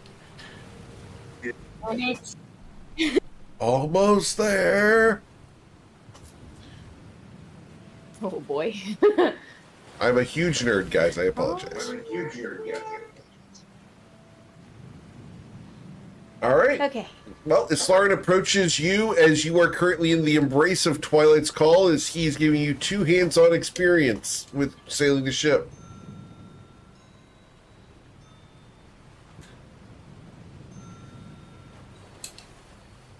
There's a couple reasons for this. One is he wants to make sure you're trained properly. And I'm sending Twilight the other one.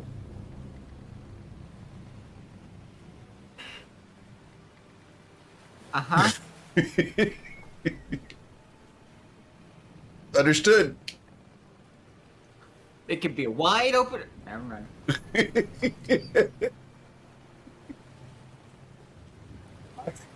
I'm in trouble now. I'm in danger. Islarin, you see the affectionate couple learning to drive a ship. Yeah, I'm going to just walk up and tell Covet, you and I are helping Ayla with her hair in the morning. Covet slips out from behind the helm and says, "Here, take it!" And take the helm. And she takes his hands and places them on the helm deliberately, and is like, "I think I've learned enough for right now." Knowing Twilight, okay, I need you to roll an athletics check We're helping her with her hair. versus biscuit check.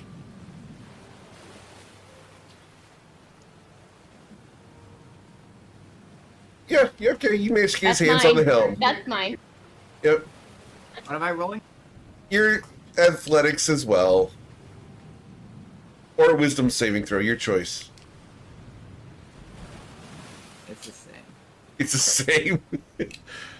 Alright, well. Dang it! As the I'm missives standing are right checked next to her. on her You way really away, gotta get help. the ship does turn momentarily before Twilight is able to return the ship to the proper direction. Oh boy. Because I'm now back at the helm. Yes, once again. Okay. As that momentary play wrestle, Covet and Islarin, you guys are free of Twilight's grasp. And she slides a little bit farther over, and she's like, "So we're doing what in the morning?" Helping Ayla with her hair. Her hair's always so pretty. Why? What are we doing exactly? And she'll lower her voice. Mostly just making sure that her friends are with her as she comes home. Ah, understood. Well, we'll give her the boost of confidence that she needs. Of course.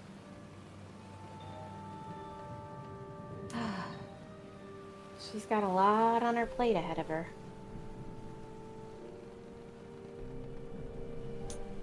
Have Well, you I mean, done any- given who her god is. Yeah. And I know that her god is not so keen with MKL too. I'm just gonna have to keep that on the hush hush, I guess. But I don't want to cause her any trouble. But has she said anything about her court? Have you been to a court like this? He said it was not so formal as mine. He compared it to the one at Shadow Shaddai.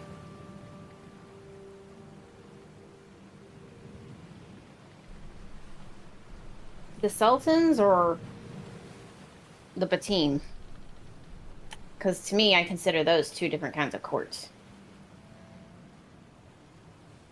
I'm going to send Islarn a message here. I did not ask for a clarification. Okay. Well,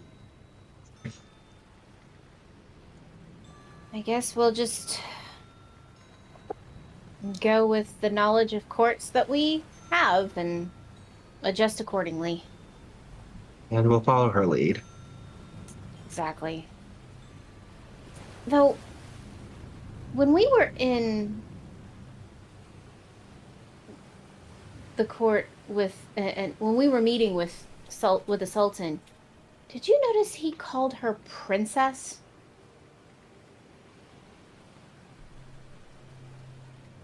I did notice that. I didn't think she was a princess. I thought she was best friends with the princess. That's what I thought as well. That's what she said. I'm going to do a point of order here. She's best friends with the princess from Shatter Shaddai. Which she didn't go and see. Correct. Because she's been missing. Yes, we put I sent a message to Cecily Wish. find her. Yep. Yeah. Yep. And they are looking for her as of now. Well, I don't want to cause undue jitters just before we go and see, before we disembark. But if she's a princess, that changes everything in court. It's one thing being a best friend, but it's something totally different if she's a princess.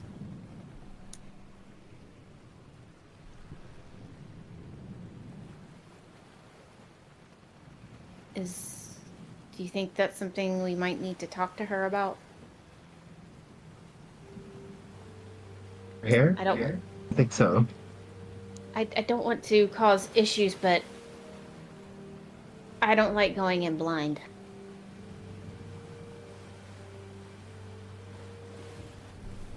That's understandable. Should we talk to her now I think about this? Go for it. I'm sorry. I think we can talk to her about it in the morning. Okay. But this is a court that's bound to be friendly. Not one where I'm wanted for departure, not one where they came in not knowing us, but Ayla's in good standing.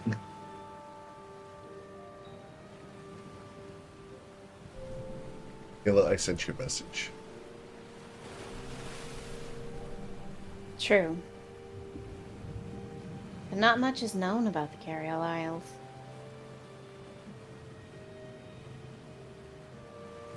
I just don't like going in blind, you know that. So, I guess, like you said, we'll talk to her about it in the morning. Let's let her have at least one decent night's sleep before she steps foot on shore again. Of it? With your passive insight, what are you going to do about Bwinkle?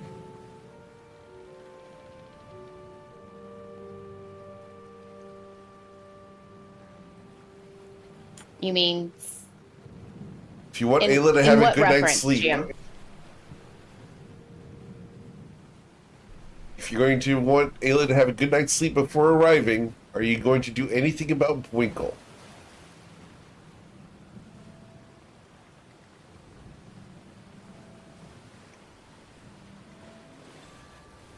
I do, but at the same time, she knows that this relationship is new in regards to marriage, and they are going to have to figure it out themselves. Understood. The communication has to be made Good. between the two. I love that.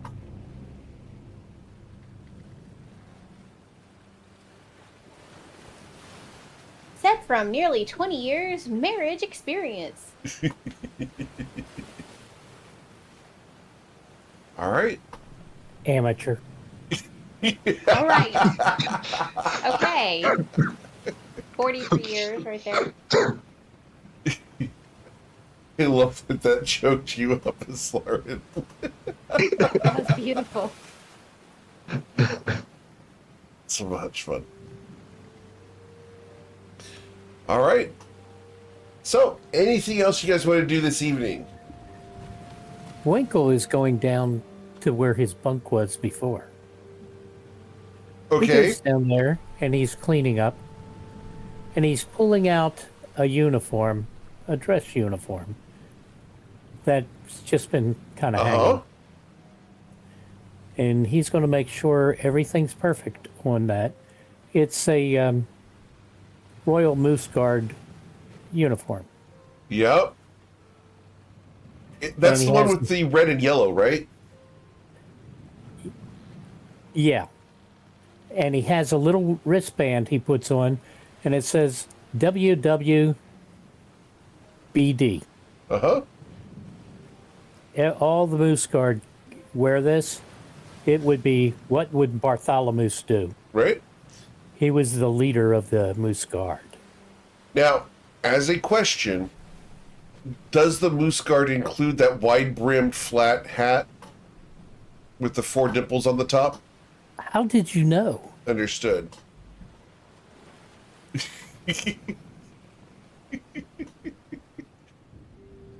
You don't understand. I grew up with these stories, so the fact that they're here is just great.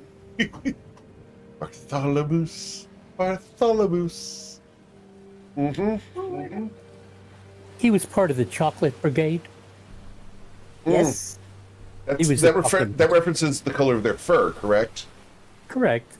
They were That the- plus the fact that their favorite treat was the Godiva chocolate mousse. Yes. And we were and Bartholomew was a chocolate mousse. The thing is, Godiva was Bartholomew's girlfriend's name. Ooh, yes. That was She her ran last around name. naked most of the time. Long blonde hair? Absolutely. Exhibitionist? Yeah, absolutely. Explains so much in the Fey Realms. All the frolicking. All the frolicking, yep. That's one piece of art we're not going to be showing on stream, is Godiva, the Moose Maiden. Ooh, yeah.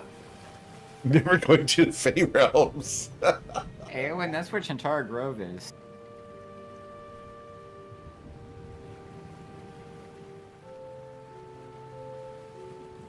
All right. Well, you guys can go ahead and take another long rest. You'll be arriving at Harmon's Reach of the Caririal Isle tomorrow. Oh boy. Ramos will tell you that you guys expect to arrive at dawn.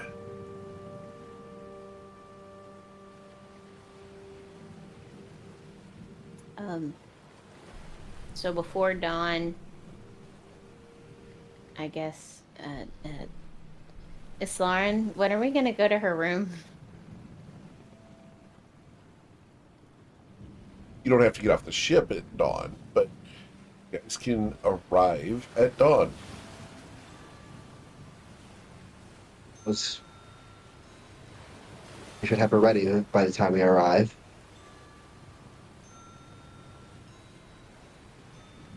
dawn.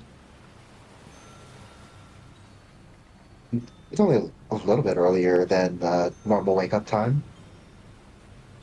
For Islarin. You said it before Covet could. Yeah, Which but is funny I'm up because the early. player I'm is up the early too exact because I opposite. usually. I'm up early too because I usually make breakfast for everybody. Tomorrow I am not making breakfast. If I know my mother, there will be a buffet awaiting us. If she Covet knew will- you were arriving. But she was expecting us soon. I don't know. Remember I told you we had the scout ships? Yep.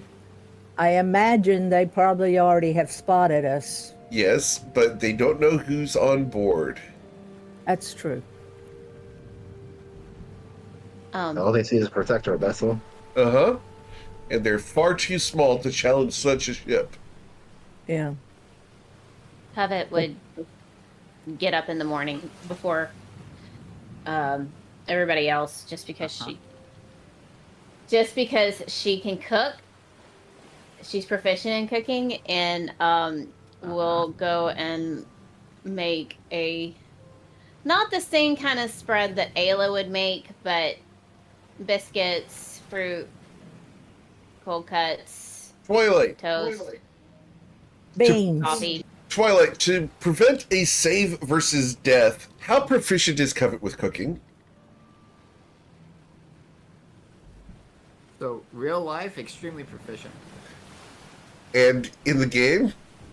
I'm proficient. As a courtier and high-class member of a Shellian who grew up with servants and cooks and the like. For the record, I am proficient. Can I get in your cooking. survival, your cooking check, please? Yeah, she's a good cook. They taught her well.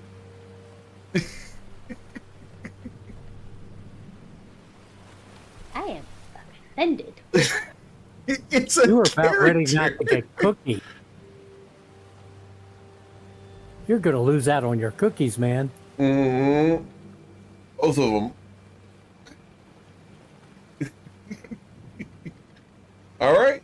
So Covet gets up and makes breakfast. Awesome. Biscuits and gravy? Of course. Or is it PB&J? Biscuits and gravy. Understood. Cool.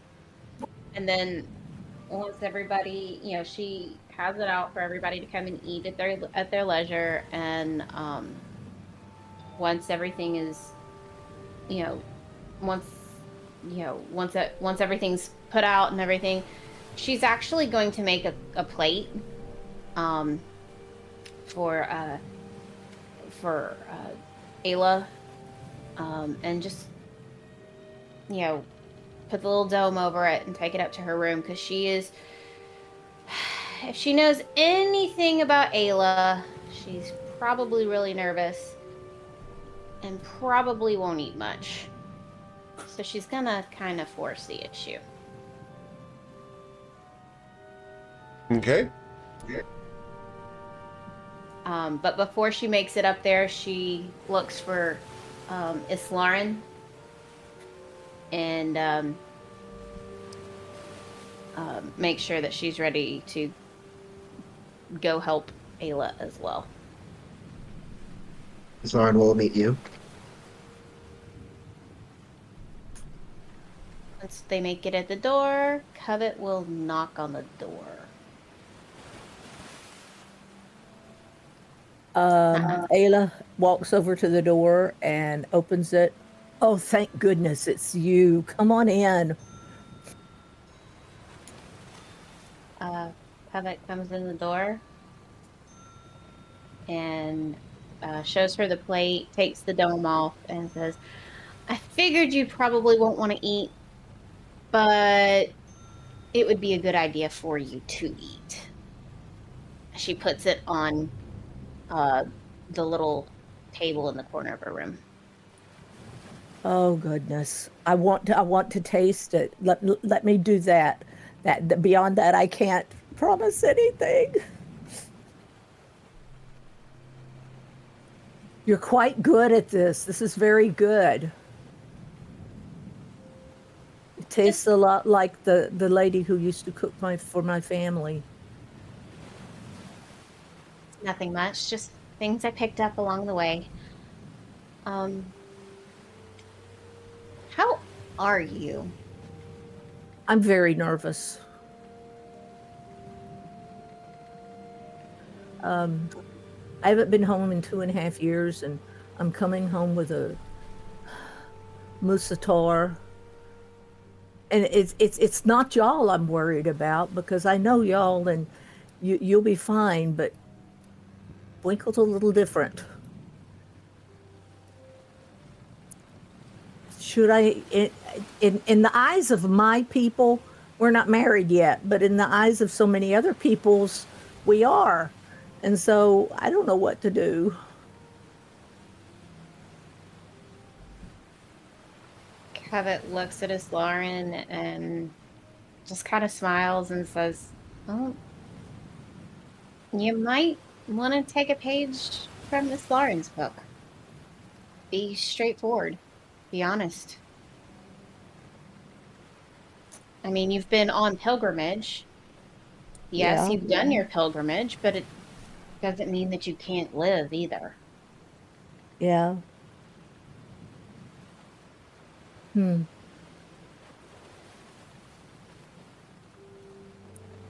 Well, I guess I'll cross that bridge when I get to it. Hey, Lily. Remember, your family will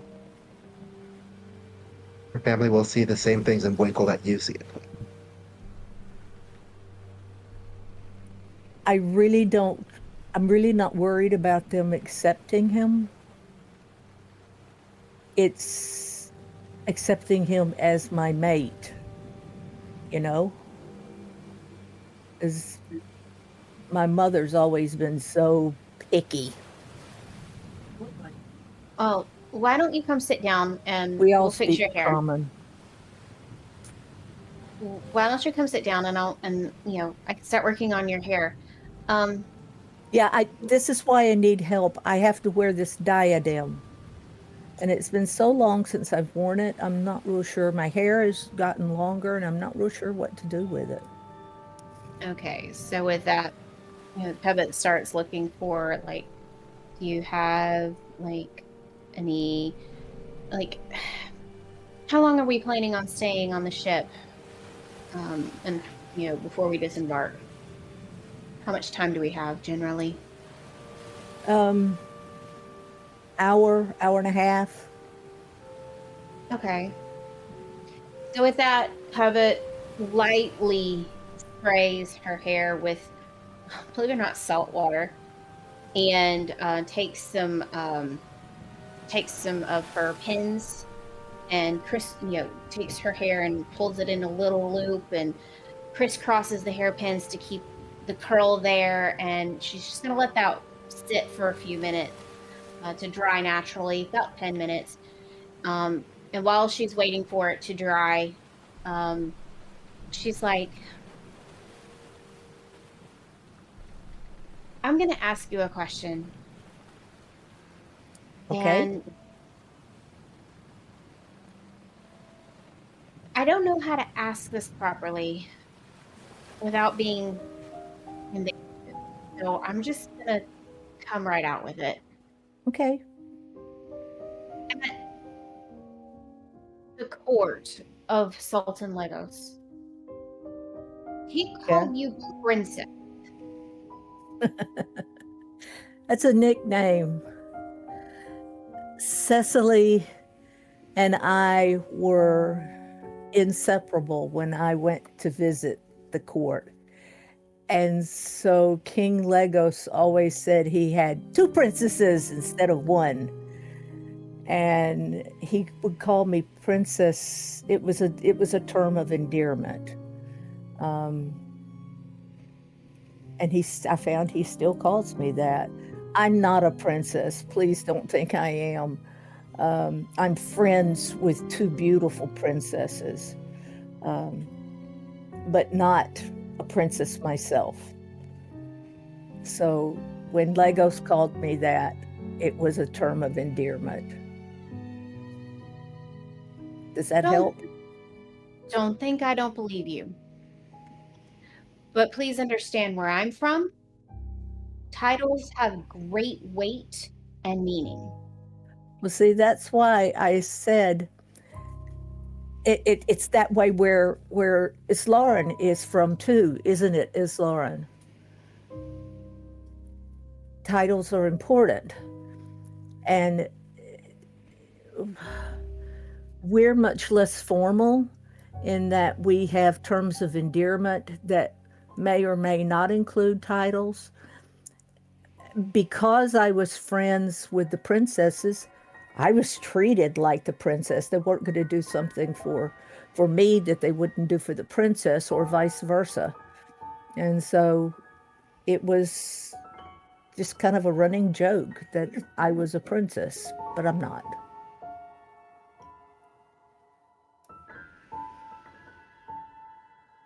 And nobody really thinks I am.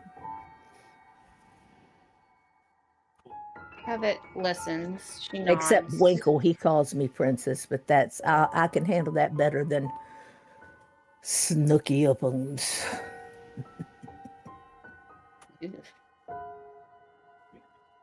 Winkle, your ears twitch. You heard the Snooky Yookums. Oh, yes. He's choking. And I come down and kind of peek in the door. And I look over at Ayla and I go, Ayla, do I look all right? Do you have on your uniform? I have on the uniform. You've never seen him look so good. He's quite dapper and well brushed. He has put in effort. Oh my, you look incredibly handsome. I stand up a little straighter and I'm very proud of the way I'm looking. Yep, he's a dashing moose, he can do the fandango. Yes. Yes. Come on, that was good. I don't care what you That did. was great. It was.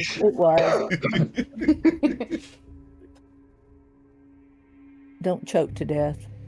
That's her job. Yeah, you like wonderful. Whoa. Okay. Islauren, are you happy with that answer that she gave? Yes. Okay. And Kevin begins to undo the pin curls, and she takes the diadem and places that on her head and loops some strands of hair around the diadem and allows the sides of it to come through, and she takes it and does a fishtail braid at the back, and adds a couple of other braids with cuffs to it, and has her hair half up and half down with this fishtail braid that's very wide, very regal, but no nonsense at the same time. Everything that a lady of the court should be in regards to high fashion of her court. Okay. That is what she knows, because she doesn't know Ayla's court yet. Sure. She knows she knows what Ayla has told her, which is not a lot. All right. So she looks really good. Do you guys have a mirror? I do. Okay. I reach into a bag that I have, my backpack, and I pull out my mirror. Awesome. Ayla, as you look at yourself, your hairstyle is gorgeous. It looks like you should be a princess or a queen in the Fae courts. You look Wow. like you have never looked before. You've been done up beyond belief. And you realize maybe this might be a little too much, but F it, you look good. I'm going to leave it just like it is. Thank you, ladies. You do not know how much this means to me. I want my parents to be proud of me. Last time you looked this good, Ayla, was for the debutante ball. Yeah, that was a long time ago. Or it seems that way. Eons and eons. It seems They that way hear for of- 3 years.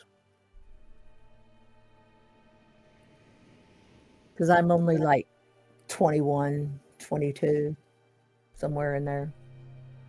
It's Lauren. What were you saying? When they hear of your deeds and accomplishments while you've been gone, they will undoubtedly be proud of you. I hope so. I hope so. Now I'm excited. Not as much nervous as I am excited. I don't know how I'd ever made it through this morning without you two. You are my dearest friends. Thank you.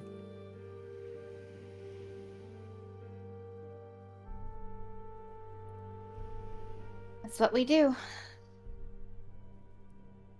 When did you learn to be so gifted, Covet, at doing hair? Well, being part of the Fae Court, any sign of imperfection was considered weakness, particularly in Tatiana's court. You never showed weakness. Thank yous were never stated, which I'm gonna have to, before we get back to the Fae realms, gonna have to stop that, because that's considered a debt that you owe someone. You have to you can't show emotion. Words are weapons as sharp as any dagger, sword, or as powerful as any spell. But they can be healing as well. Not in the court where I'm from, not usually. Oh, that's You horrible. You have to be very careful. I think I'll just be quiet when we get there. That can be seen as weakness too. Everything's part of a game. The Oh, grand my game. goodness. Oh, goodness. You have to be careful. Moves and counter moves. Everything. Oh. Even the kind of dress you wear in court. Before we head that way, I'll need to do some research. See if there's anybody who's been to her court, to Tatiana's court recently. I mean, there were people that were made fun of incessantly, tortured almost, just because they didn't wear the right shade of silver or blue or whatever shade that she deemed fashionable in that court. She's awful. You know what it sounds like? You just be very careful. Haven't been since I was sent to the temple to choose whether I was going to be an acolyte or not. Yeah, we see how that's turned out. So You're doing very well, though, at what you are. You're a good wife, you're a brilliant friend, and you're a marvelous cook, obviously. I should take lessons from you. And you are an incredible warrior as well. You're gifted. I appreciate. And you're a marvelous captain. Oh, no, that is not my role. That is 100% it's Lauren. And she looks at us, Lauren, pointedly. Isn't that right, Captain? And I wink at Islauren. Sloan just raises an eyebrow and says nothing.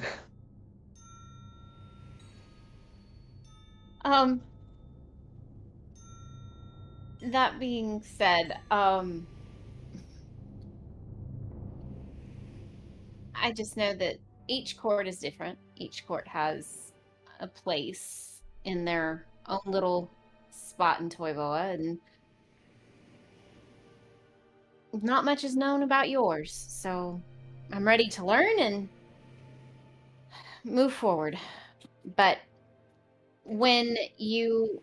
back to the question that you had asked, it was to prepare for court in Queen Tatiana's court.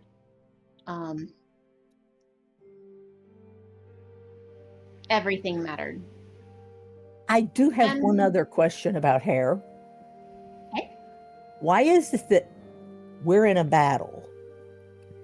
And when I come out of the battle, my hair's a mess. It's wrecked. But yours is not a hair out of place. How do you do that? One misplaced wish. A misplaced wish?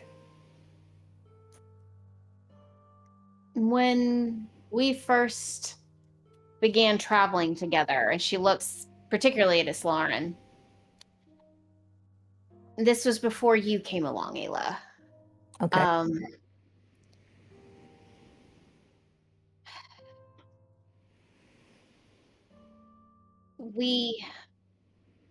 Or just after you came along, I really didn't know you well, I don't think, at that point. But I was on guard duty, and I saw a shooting star, and the wind was blowing, and my hair was getting all in my face. I was like, I just wish my hair would always remain perfect. Oh. Uh-oh. Yeah. I got it. Yeah. You have to be careful about shooting stars that way. Yeah. But I don't think it's misplaced. It works for you. It does, but it could have been on many other things. I could have wished for Shantara Grove to be right. Again. Okay. Well, Ayla already had on her silver blue dress, and she's wearing the necklace that Islauren gave her earlier.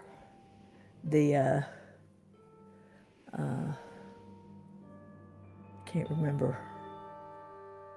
Anyway, she's wearing her Hand of the Batim token on her dress, because that's like a medal, right? And she has her hair fixed, and so she says, so how do I look? Faultless. Stunning. Nope. Let me go find my moose. Are you ready? I've got to go clean up from cooking, but it won't take me long. Okay. That'll give me a chance to talk to Bwinkle before we go ashore.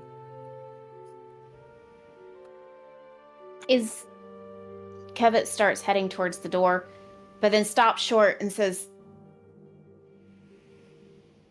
before I leave, is there anything that we need to know about your home, family, anything before we head that way? My people are pretty straightforward. There's not a lot of subterfuge. They say pretty much what they mean. No hidden meanings that I know of, anyway. But now, granted, I've been gone a while.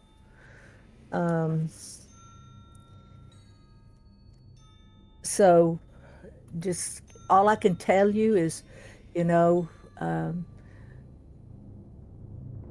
small bows. They don't want the floor, the curtsy to the floor or anything like that.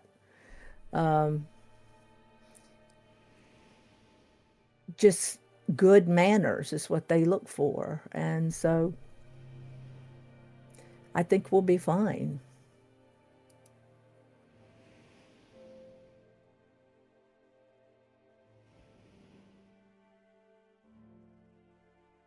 Now, I'm not saying there aren't any things that they would like to see happen, but I don't know what they are now because it's been gone too long. I do know that the king has spoken often of wanting to become friends with the protectorate. So Lauren, you can definitely use that to our advantage as well. Really? He thinks the protectorate is the best.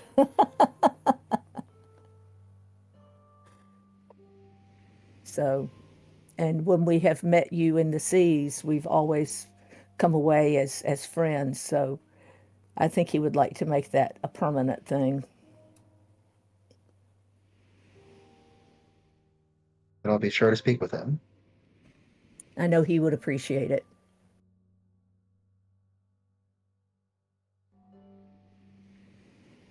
You go and search out your moose. Yes. Great.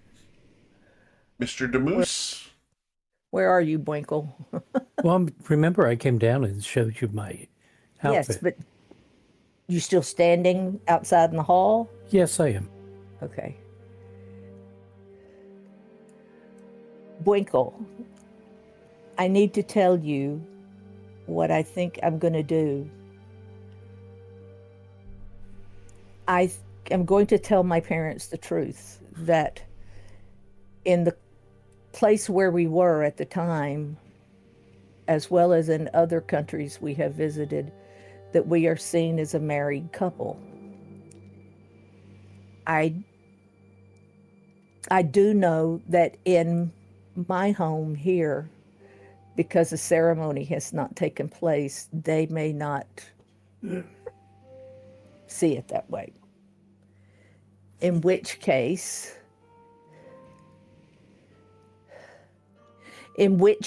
we would have to have a ceremony. And my mother would be the one to marry us. So whatever happens, can you just kind of go with the flow, please? If it would please you, my wife, I will do anything. He said my wife. He said my wife. Oh no. Yes. You're my little princess, and you do know the moose are a matriarchal society. Really? I did not know that. Why do you think I do exactly what you tell me? Males are beaten into submission. But I haven't beaten you. I wouldn't care if you did. Aw, you're so sweet. And she leans up and kisses him on his snout. At which point he wiggles his snout. I will do whatever you wish. Thank you. I'm just saying, I don't know what's going to happen. We'll just have to go with the flow. I will behave for as long as I can. Recommendation. What? Don't pull out the mooseberry juice or the mooseberry cookies or mooseberry anything. Thank you, sweetheart.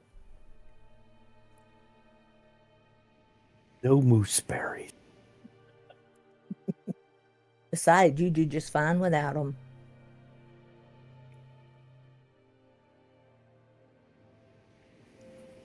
Not too sure about that.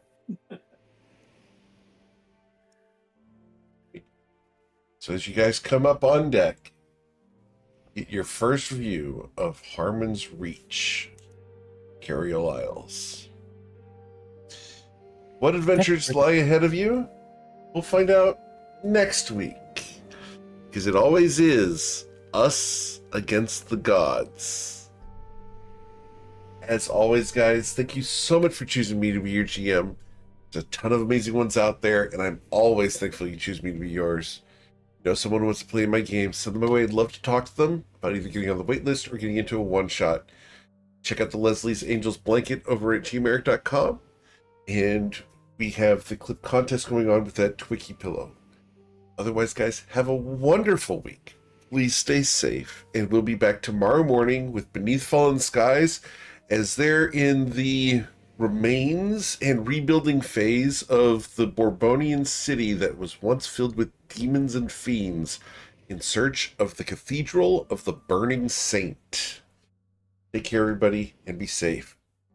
For those on Twitch, thanks for coming and hanging out. We are going to raid someone, so stick around for a few moments so that we can raid with as many people as possible. Take care, everybody.